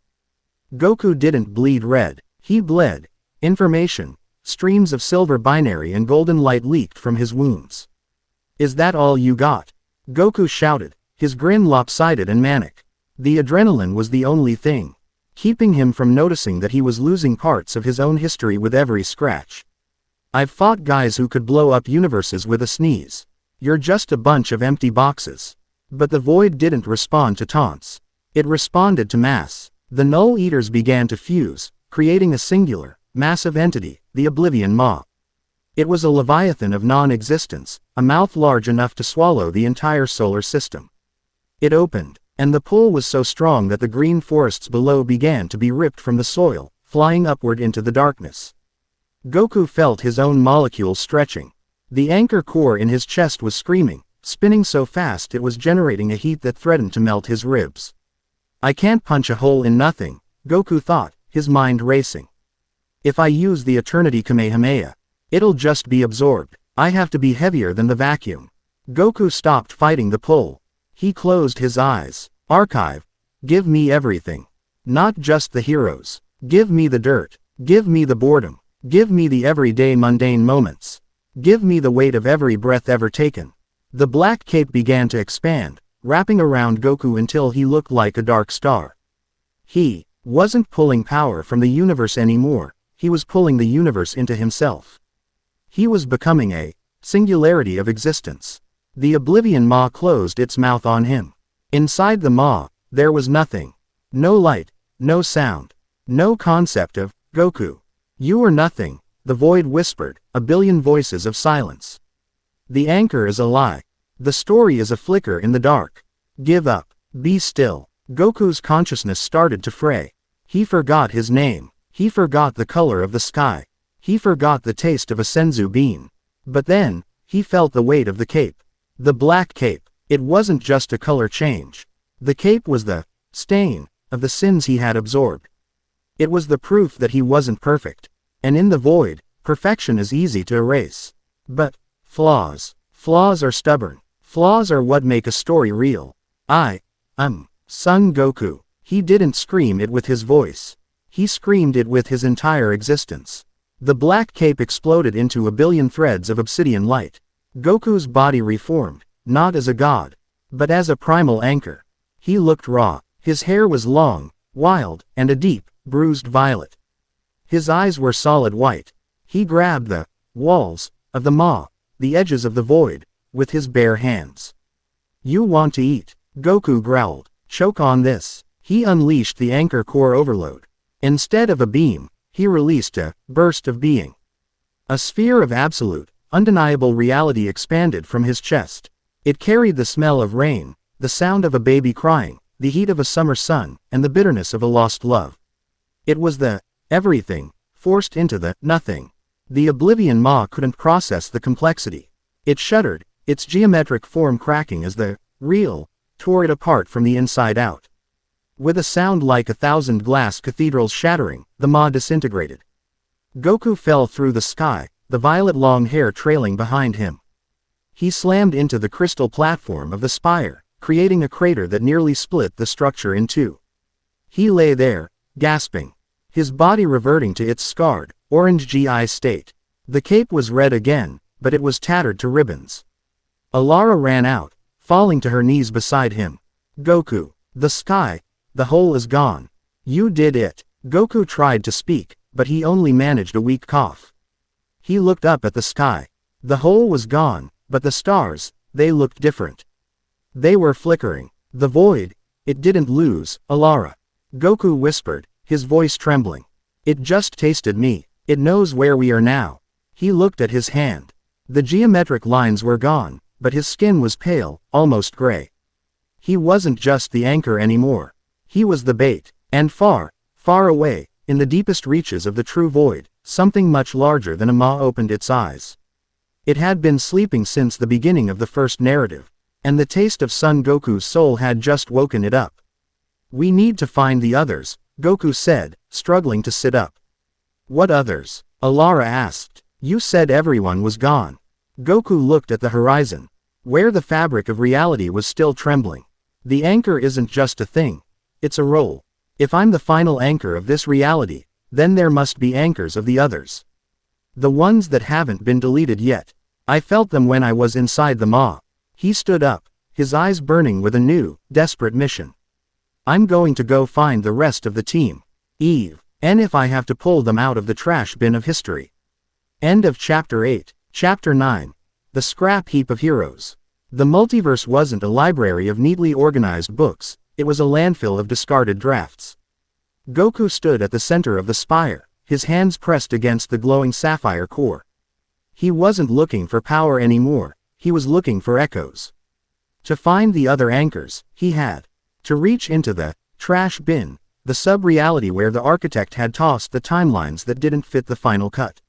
You're going into the non-space, Alara said, her voice echoing in the crystalline chamber. She was holding the red cape, now stitched back together with silver thread. Is there even air there? Air is a luxury, kid, Goku said, his eyes beginning to swirl with that iridescent anchor light. There's mostly just regret and static. But if I'm gonna hold the door against the void, I need more hands on the rope. I can't be the only thing standing between us and the nothing. He closed his eyes. The anchor core in his chest began to hum, a low-frequency vibration that made the spire's crystal walls resonate. He reached past the stars, past the dimensions he had saved, and dived into the temporal silt. The transition felt like being pulled through a straw. Goku landed in a world that had no color, only shades of charcoal and ash. The sky was a ceiling of frozen lightning, and the ground was a mountain of rusted armor, broken scouters, and shattered Z-swords. This was the remnant zone. Hello. Goku's voice didn't travel, it just died a few feet away. He started walking. The weight here was different. It wasn't gravity, it was the weight of being forgotten. Every step felt like he was erasing himself. If he stayed too long, he'd become part of the pile. Suddenly, a blast of purple energy tore through the gray fog, missing Goku's head by an inch. It didn't explode, it hissed, eating the air where it landed. Still got that shitty reaction time, Kakarot. Goku froze. That voice was a rasp of sandpaper and pride. He turned slowly. Emerging from the fog was a man who looked like a ghost made of iron. It was Vegeta, but not the Prince Goku remembered. This Vegeta was missing his left arm, replaced by a jagged limb of solidified Hawkeye energy that flickered with a violent, unstable light. His armor was fused to his skin, and his hair wasn't black or blue, it was a dull, metallic gray. Vegeta, Goku whispered, a surge of genuine joy hitting his chest. Man, you look like hell. And you look like a god's errand boy, Vegeta spat, his one good eye, the other a glowing red cybernetic, narrowing. What are you doing in the dumpster, Kakarot? Come to gloat that your timeline lasted 5 minutes longer than mine.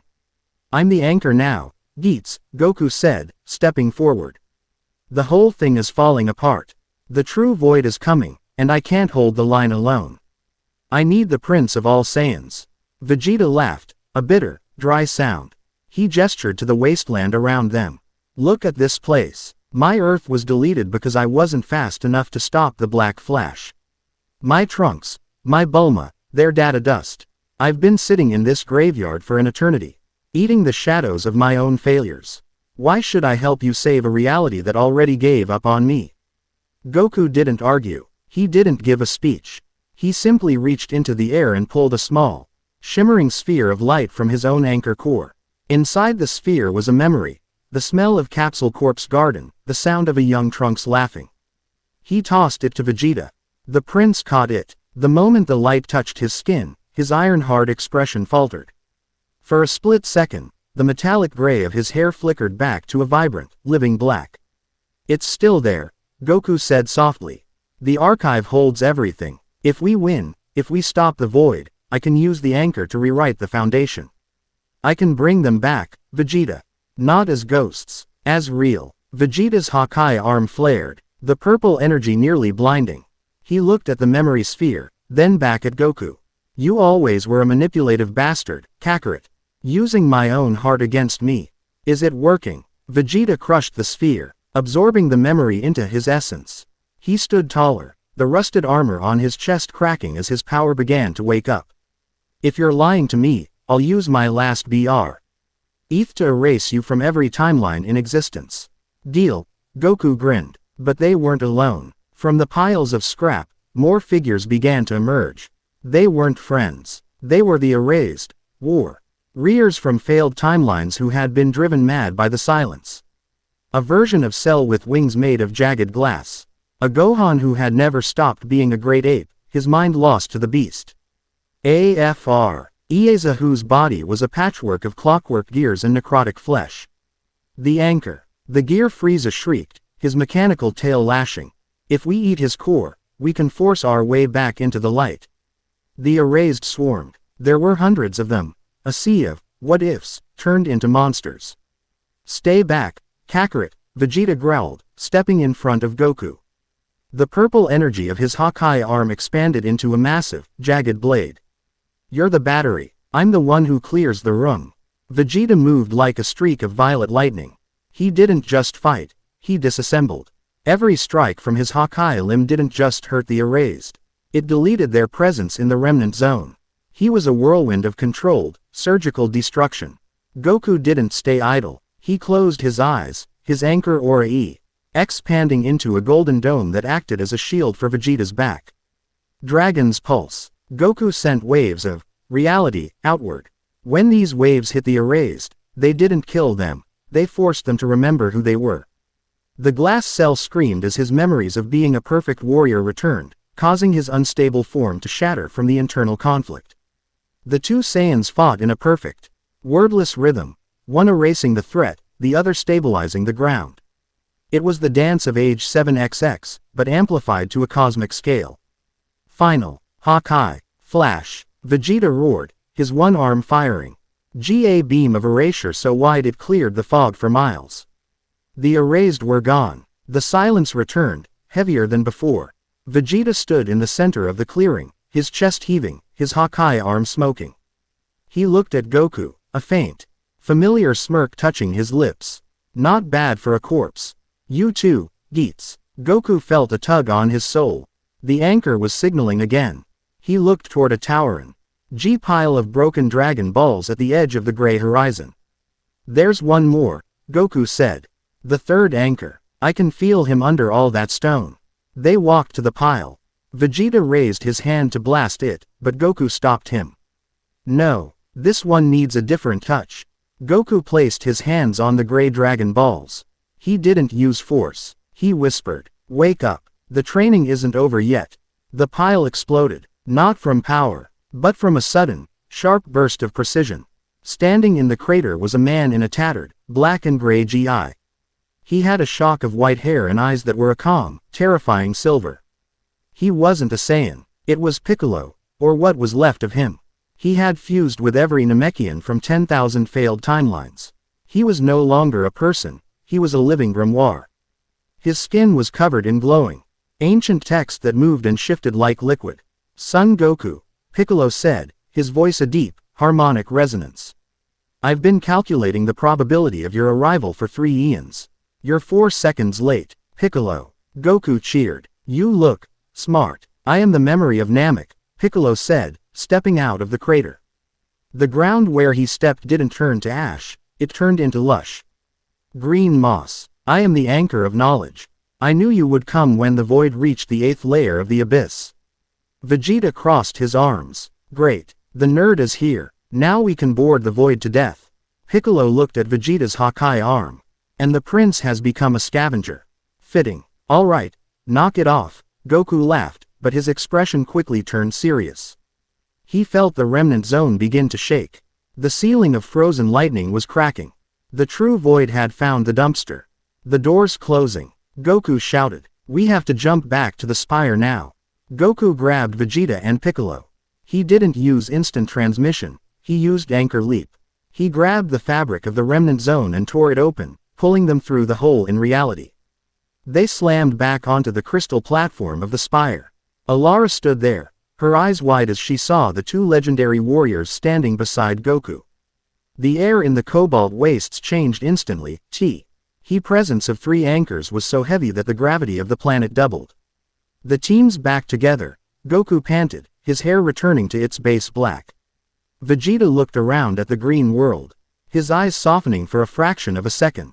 Piccolo looked up at the sky, his glowing skin pulsing in rhythm with the stars. But the moment of peace lasted only a second.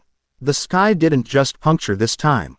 It split. A massive, white hand, so large it eclipsed the 3 suns, descended from the void.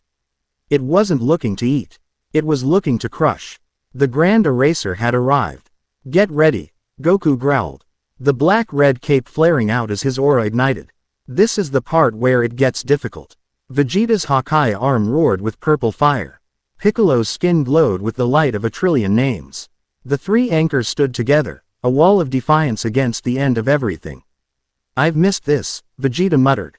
"Focus, Vegeta," Piccolo said. "We have exactly 1 chance to not die." Goku just smiled, his heart beating with a joy he hadn't felt since the Tournament of Power. "Then let's make it count." End of Chapter 9. Chapter 10. The Triad of the Transcendent Wall. The sky didn't just break, it screamed. The Grand Eraser's hand was not flesh.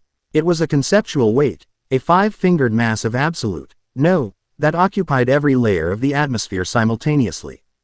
As it descended, the emerald forests of the cobalt wastes didn't burn, they simply unraveled into gray static. The gravity of the approaching limb was so immense that the spire groaned, its crystalline foundation spider webbing with cracks that leaked the silver light of the anchor core. HMPH. A big hand, Vegeta spat, his gray hair whipping in the chaotic pressure.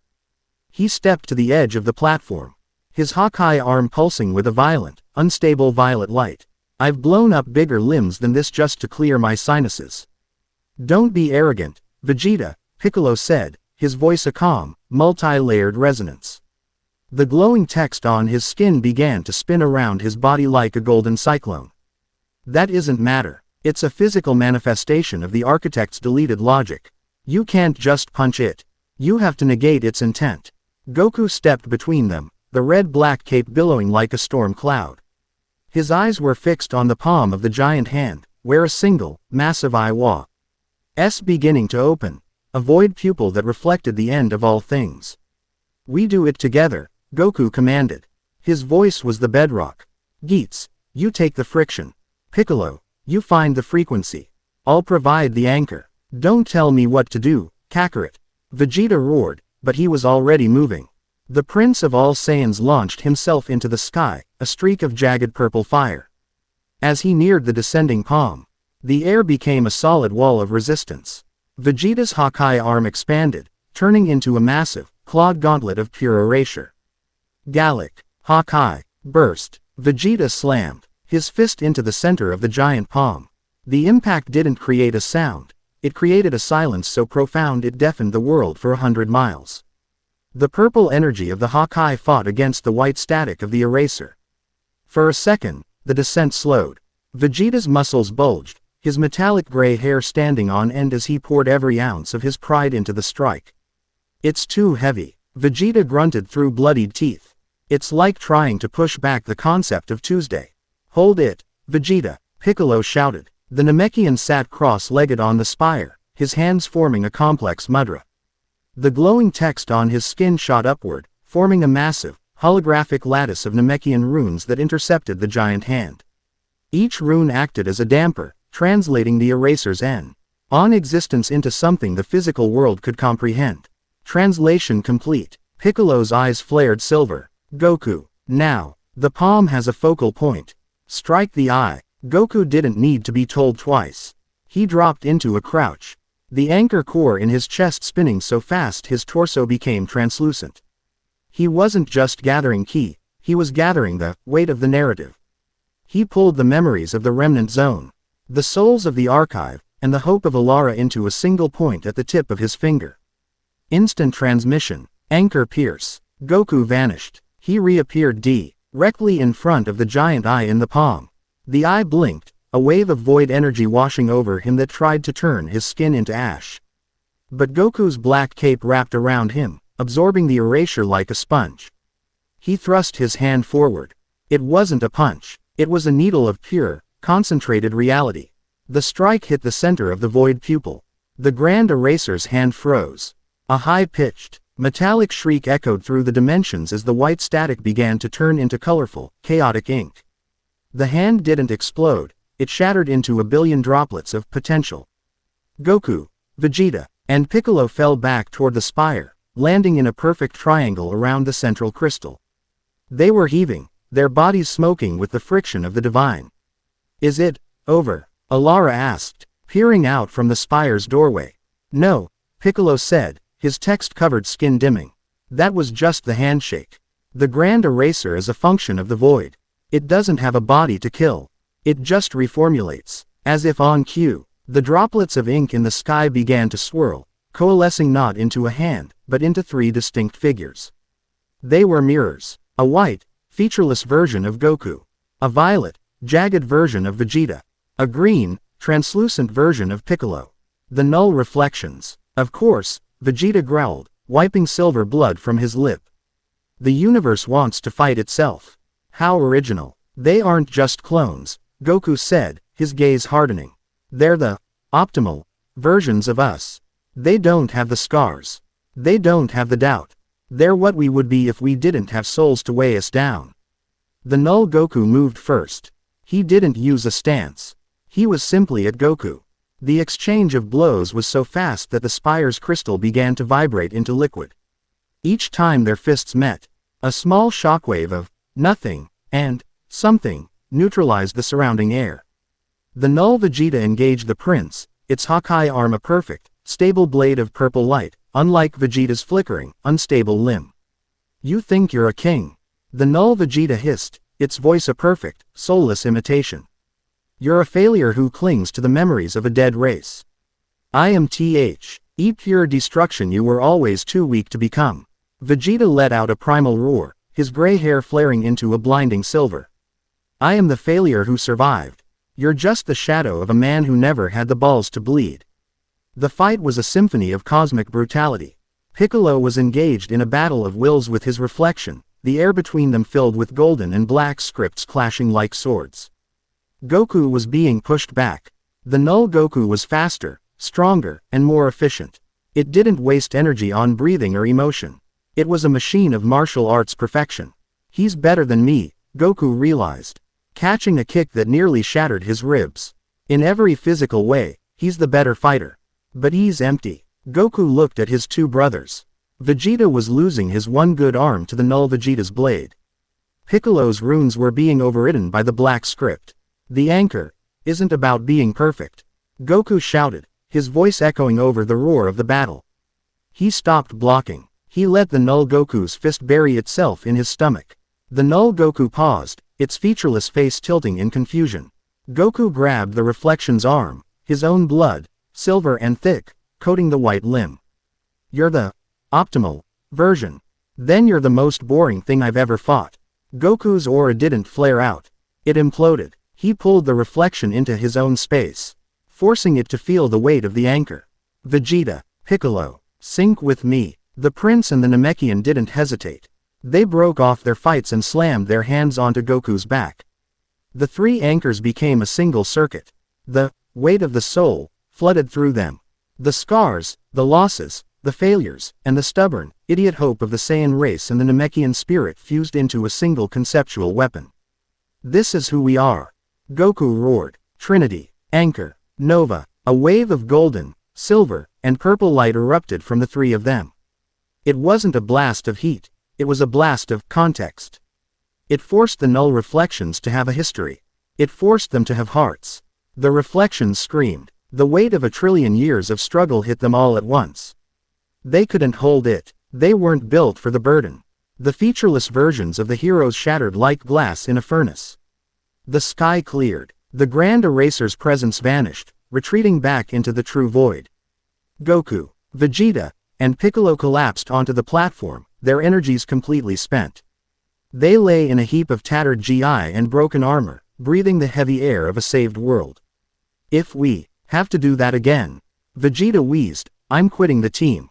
You've been saying that since the Ginyu Force, Vegeta, Piccolo coughed. Goku just looked up at the stars, a faint smile on his face. He felt the anchor core in his chest. It was stable. For the first time, it didn't feel like a burden. It felt like a heartbeat. But then, the smile faded. He felt a ripple, not in the sky, but in the ground. In the spire itself. He looked at his hands. They were turning into black crystal. Goku. Alara walked toward him, her face pale. Don't touch me, kid, Goku said, his voice a low, frightening rumble. The anchor wasn't just holding the world anymore. It was starting to eat the host. To save reality from the void, Goku was becoming the very thing the architect had feared. The final anchor was turning into a living singularity. Vegeta, Piccolo, Goku said, his eyes now solid, glowing white. You have to get her away from here. The next phase. I don't think I'm gonna be the one in the driver's seat. Quote. End of Chapter 10. Chapter 11. The Crystalline Ascension of the Beast. The sound of Goku's heart was no longer a thump. It was the chime of a bell struck in an ice cavern. Vegeta scrambled to his feet, his Hawkeye arm sparking with alarm. He reached out to grab Goku's shoulder, but Piccolo's hand, etched with frantic, glowing warnings, slammed across his chest, holding him back. Don't, Vegeta, look at the air around him. Piccolo hissed. The space within 3 feet of Goku was no longer air. It was a localized event horizon. Dust motes that drifted too close didn't just land. They were compressed into microscopic diamonds before vanishing into the black crystal creeping up Goku's neck. Goku stood rigid, his head tilted back, his eyes 2 burning pits of white dwarf radiation.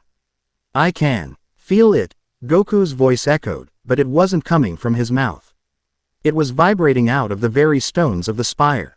The anchor is expanding. It's not enough to hold the timeline anymore. It wants to hold the concept of time.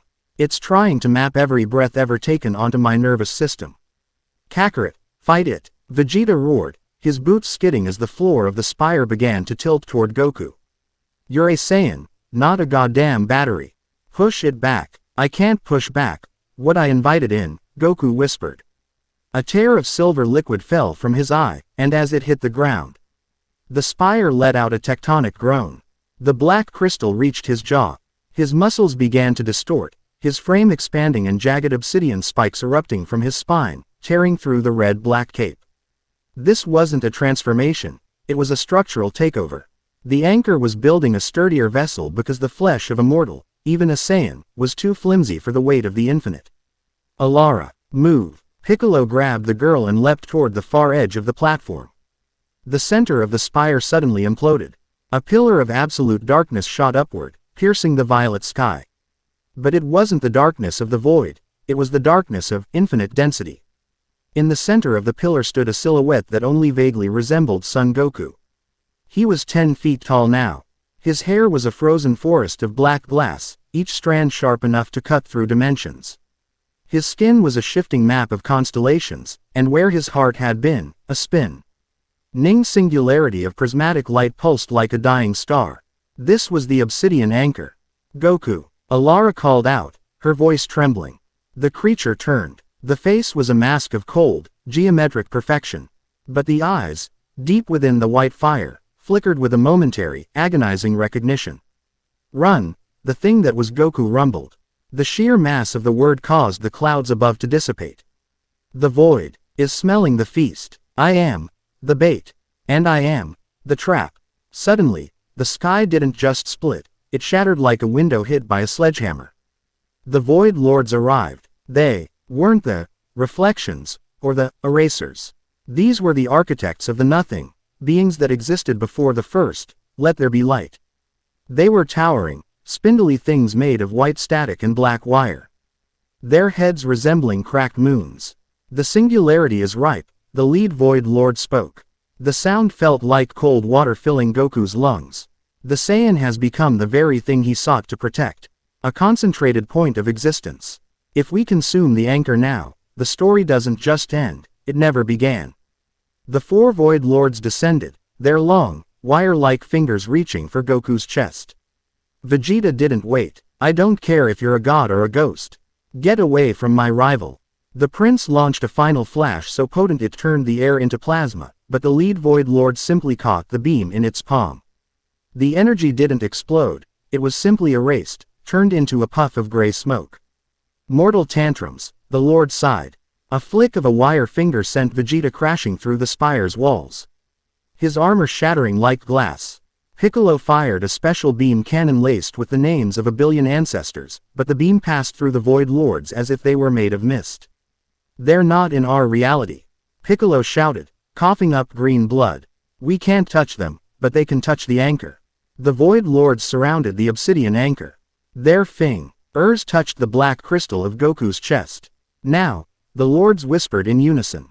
Return to zero. They began to pull. The prismatic light in Goku's chest started to leak out, being sucked into the hollow bodies of the Lords. The spire began to fade. The green grass below turned to ash. The very stars in the sky began to go out, one by one, as the anchor was drained. Goku's head fell forward. The white fire in his eyes dimmed. Is this it? His inner voice whispered, small and distant.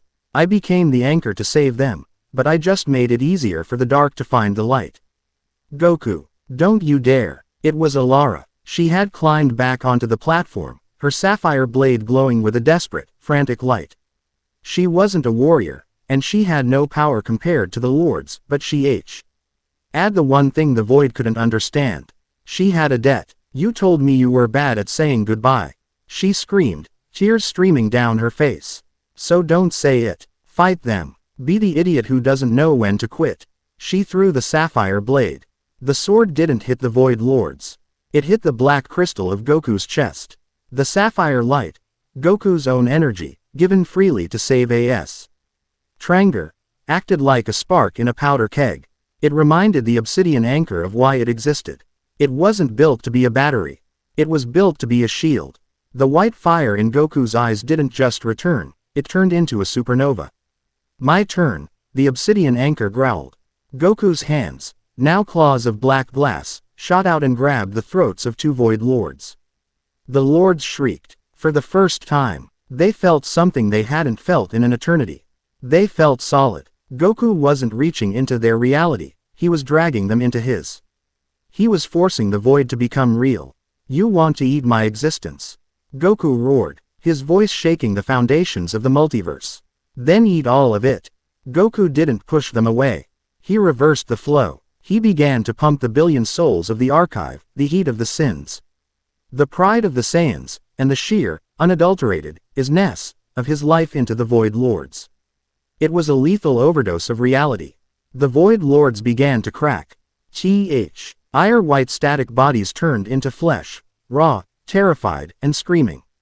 They weren't prepared for the weight of having a heart, a name, or a memory.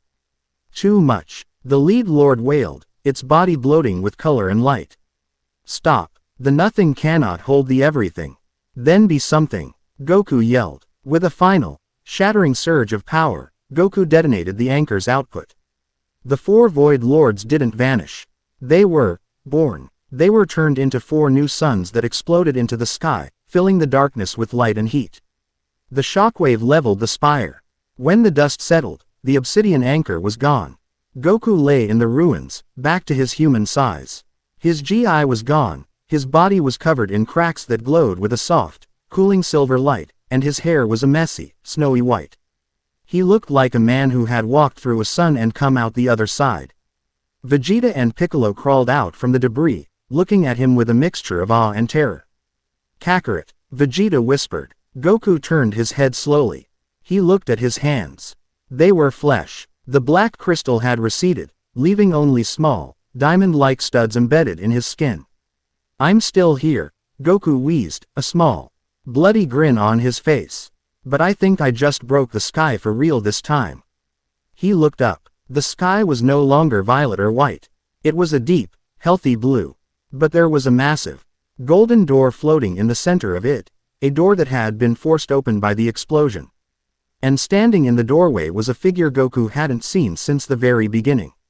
A small, blue man with a halo and a very large, very annoyed-looking cat. Well, the angel whispered, his voice echoing across the world. It seems the monkey found the back door to the true narrative. End of Chapter 11. Chapter 12. The True Narrative and the Whisper of the Cat. The blue sky of the cobalt wastes felt like a mockery of the carnage below. Goku lay in the white dust of the shattered spire, his chest heaving. The snowy white of his hair contrasted sharply with the silver blood staining the ground. He looked up at the golden door, his vision swimming. Whis stood there, floating just outside the threshold of reality, tapping his staff against the air as if checking for cracks in a porcelain bowl. Beside him, Beerus, the god of destruction, looked down at the ruined planet with an expression of pure, unadulterated boredom that didn't quite hide the twitch in his ear. "You really did it this time, didn't you, Goku?" Whis said, his voice a melodic chime in the silence. "You've gone and turned yourself into a conceptual centerpiece. Do you have any idea how much paperwork this is going to be for the Grand Minister?" "Whis," Goku croaked, struggling to a seated position. The diamond studs in his skin pulsed with a dim, rhythmic light. "You're late. Again." "We aren't late, Kakarot," Beerus snapped, descending toward the ruins. His purple fur seemed to absorb the new sunlight. "We were waiting for you to either finish the job or stop being an eyesore. Honestly, becoming the final anchor. It's so dramatic. Very much your style." Vegeta limped forward, his one good arm clutching his side. "If you were watching, why didn't you intervene? The Void Lords nearly erased the entire fabric of this sector." Whis landed softly, his feet barely touching the rubble. "Intervene? My dear prince, we couldn't. This isn't the multiverse we knew. That place died the moment the Great Atrophy began. This is the true narrative, the raw, unedited basement of existence where the rules of gods and angels are merely suggestions." Piccolo stood up, his glowing runes dimming as he analyzed the newcomers. "If you can't intervene, why are you here?" Beerus walked over to Goku and poked him in the chest with a sharp claw. "We're here because you've created a leak, you idiot. By turning those Void Lords into suns, you've signaled to the outer authors that there's a story worth reclaiming here. And trust me, you don't want them coming down to check the footnotes." Goku looked at his hands, the silver light flickering. "The outer authors? You mean there's something bigger than the architect?" "The architect was a builder, Goku," Whis explained, his expression turning uncharacteristically solemn. "The authors are the ones who decide if the building gets to stay standing. You've successfully anchored a dead reality. But now you're an anomaly. A character who refused to follow the ending." Suddenly, the golden door behind them began to groan. The light coming through it shifted from a warm amber to a sterile, blinding fluorescent white. "Oh dear," Whis muttered, his grip tightening on his staff. "They're ahead of schedule." From the doorway, a voice boomed, not a sound, but a say. Rise of commands that felt like they were being typed directly into the brains of everyone present. "Error. Protagonist _deviation detected. Initiating revision protocol _01. The air around Goku began to turn into literal blocks of text. The ground beneath his feet was replaced by white lines of script describing his injuries, his power level, and his eventual erasure. "Goku, move," Piccolo shouted, but the Namekian found himself frozen, his own body becoming a description on a page. Piccolo stands helpless, unable to comprehend the metaphysical shift, the voice announced. Beerus snarled, his purple aura flaring. "I don't care about your scripts. Hawkeye." The god of destruction fired a sphere of erasure at the golden door, but as the energy hit the white light, it simply turned into a word, flare. It did 0 damage. "Whis, do something," Beerus yelled. "I'm afraid I've been edited out of this scene, Lord Beerus," Whis said, his body starting to turn transparent. "Goku, you are the only one who can fight this. You aren't just a character anymore. You are the anchor. You own the ink." Goku felt the text blocks closing in on him, trying to define his death. Son Goku, exhausted and broken. Accepts his fate as the story concludes, the voice typed into reality. Goku's knees hit the ground. He felt the weight of the ending pressing down on his skull. Is this it? After everything, I'm just a line in a book someone's tired of writing. No, Goku whispered. He looked at Alara, who was shivering in the corner of the ruins, her sapphire blade the only thing not turning into text. He looked at Vegeta's defiant, frozen snarl. I'm not. A sentence.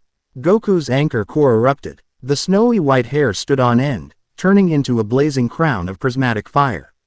The diamond studs in his skin shattered, releasing the raw, unfiltered power of the billion souls he carried. He didn't use ki, he used will. Goku reached out and literally grabbed the words floating in the air. He crumpled the sentence, accepts his fate, in his bare hand and threw it back at the door. I write my own damn chapter. Goku launched himself at the golden door. He didn't fly, he tore rough the metaphysical layer of the world. He entered the white space, the workspace of the authors. It was a realm of infinite keyboards and ink-stained horizons. Massive, faceless entities loomed over desks made of nebula dust, their pens the size of skyscrapers. The anchor has breached the fourth wall. One of the authors boomed, its voice a thunder of clicking keys. Delete the chapter. Burn the manuscript. A giant pen descended from the sky, aimed at Goku's head like a spear. Goku didn't dodge. He caught the tip of the pen with his shoulder, the ink searing his skin like acid. He roared, his prismatic aura expanding until it blotted out the author's light. You think you can just turn us off because you're bored? Goku's voice was a choral symphony of every person who had ever lived in his reality. We fought, we bled, we loved. Our lives aren't just lines for you to play with. He punched the desk of the nearest author. The impact didn't break wood, it broke the logic of the scene. The white space began to bleed color. The ink turned back into ki. The scripts turned back into memories. You can't stay here, mortal.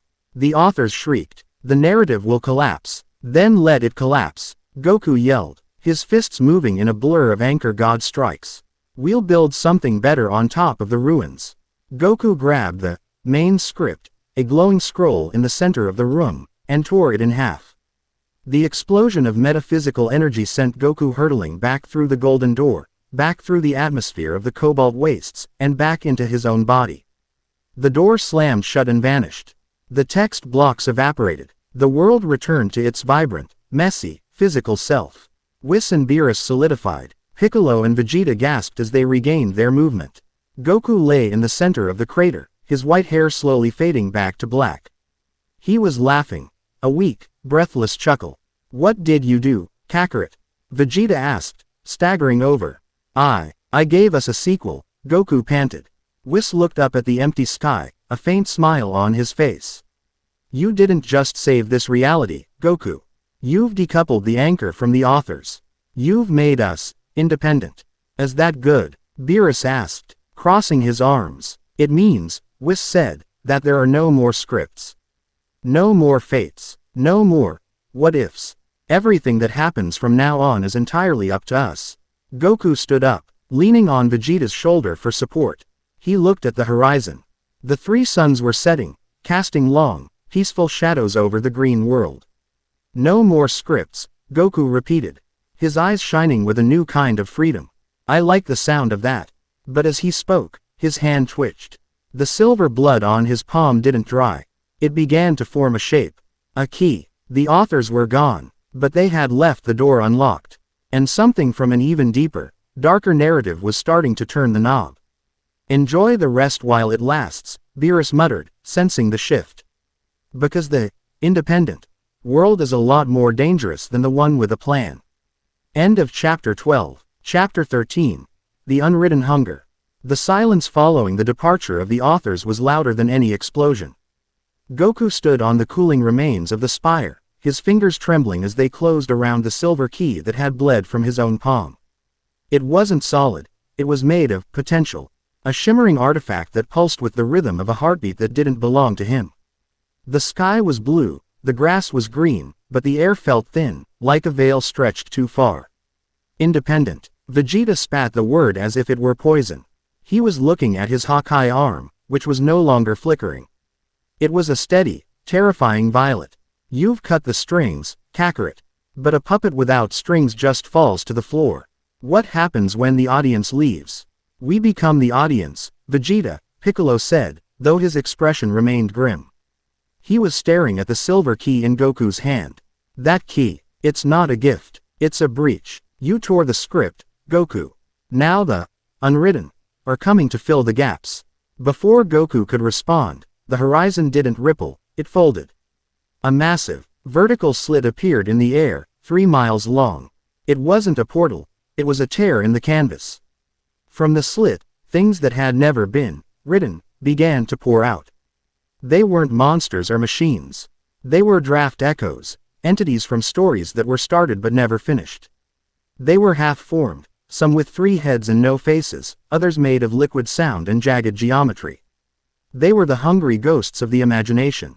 They're looking for a plot, Goku muttered, his eyes shifting back to that cold, snowy white.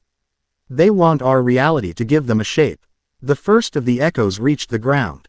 It was a towering mass of gray smoke and rusted swords, a war that never was. As it touched the green grass of the cobalt wastes, the life there didn't die, it became confusing. The grass turned into iron, the air turned into the smell of burning oil. I won't let you ruin this. Alara screamed, charging forward with her sapphire blade. Alara, no, Goku shouted, but he was too slow. As Alara's blade struck the smoke, the echo didn't push back. It absorbed her. The sapphire light was sucked into the gray mass, and Alara's form began to flicker, her history being overridden by the war. Her eyes turned a hollow, metallic gray. You want a story? Goku roared, his anchor god aura exploding with a violence that cracked the planet's crust. Then take mine. Goku launched himself into the center of the echo swarm. He didn't use punches. He used narrative force. He grabbed the gray smoke and forced his own memories into it. The taste of Chi-Chi's food, the sting of a hard training session. The warmth of the sun on Mount Paozu. The echo shrieked. It wasn't used to being defined. The weight of Goku's reality was too much for its half-formed existence. It shattered, releasing Alara, who fell to the ground gasping for breath. Vegeta, Piccolo, we have to seal the tear. Goku yelled, his body beginning to glow with a blinding, prismatic light. Seal it with what? Vegeta shouted, erasing a swarm of faceless echoes with a burst of Hawkeye. There's no script left to patch the hole. The key, Piccolo realized, pointing to Goku's hand. The key isn't for a door. It's the pen. Goku, you have to write the ending. Goku looked at the silver key. It was melting, the liquid, potential, running up his arm and coating his chest. He felt a sudden, terrifying clarity. To seal the tear, he couldn't just fight. He had to sacrifice the one thing he had left. He had to sacrifice his own hero's journey. Kakarot, what are you doing? Vegeta's voice dropped, sensing the shift in the air. If I go into the tear, Goku said, his voice sounding like 1,000 echoes. I can use the anchor to stabilize the unwritten. I can give them a place to be, so they stop trying to take ours. You'll be forgotten, Piccolo whispered. If you become the story for the unwritten, you won't be part of ours anymore. The anchor will hold, but there won't be a Son Goku left to see it. Goku looked at his friends. He looked at the world he had fought 1 billion years to save. He gave them that old, familiar grin, the one that always meant he was about to do something incredibly stupid and incredibly brave. It's okay, Goku said. I've had a good run. Besides, I always wanted to see what was on the next page. Goku turned toward the 3-mile tear. He didn't fly. He walked, each step creating a new constellation in the air. The echoes swarmed him, but as they touched him, they didn't erase him. They became real. They grew faces, names, and histories. He was healing the unwritten by giving them pieces of himself. Goku, Alara cried out, reaching for him. Goku didn't look back. He stepped into the fold. The explosion wasn't made of light, it was made of meaning. A wave of pure, absolute narrative washed over the cobalt wastes, the planet, and the entire multiverse.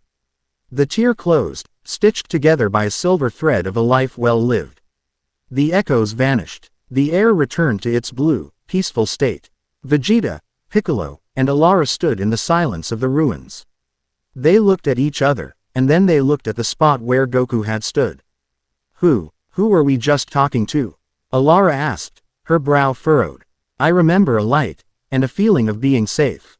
But I can't see a face. Piccolo looked at his hands. The glowing runes were still there. But a large section of his history felt like it had been erased, replaced by a warm, golden static. I don't know, he whispered. But whoever it was, they just gave us the world. Vegeta stood apart, staring at the sky. He felt a strange, nagging ache in his chest, a void where a rivalry used to be. He clenched his fist. Someone was here, he muttered, his voice a low growl. Someone who was a real pain in the ass. High above, in a place beyond the true narrative, a single orange thread floated in the white space. It wasn't a man, and it wasn't a god. It was a story. The final anchor had held. But the anchor was no longer a person. It was the legend. End of chapter 13. Epilogue. The Eternal Echo. The multiverse stabilized. The sky over the cobalt wastes remained a defiant, permanent blue. Across 1,000 timelines, the static faded, replaced by the chaotic, beautiful noise of life. Cities were rebuilt, families sat down to dinner, and the true narrative hummed along. Unguided by any author's pen. But in the center of the restored world, a single monument remained, the glass spire. The guardians of the void. Vegeta and Piccolo stayed. They didn't know exactly why they felt a duty to protect a planet that wasn't theirs, but they felt a ghost weight in their souls, a memory of a promise they couldn't quite name. Vegeta became the spire's sentinel.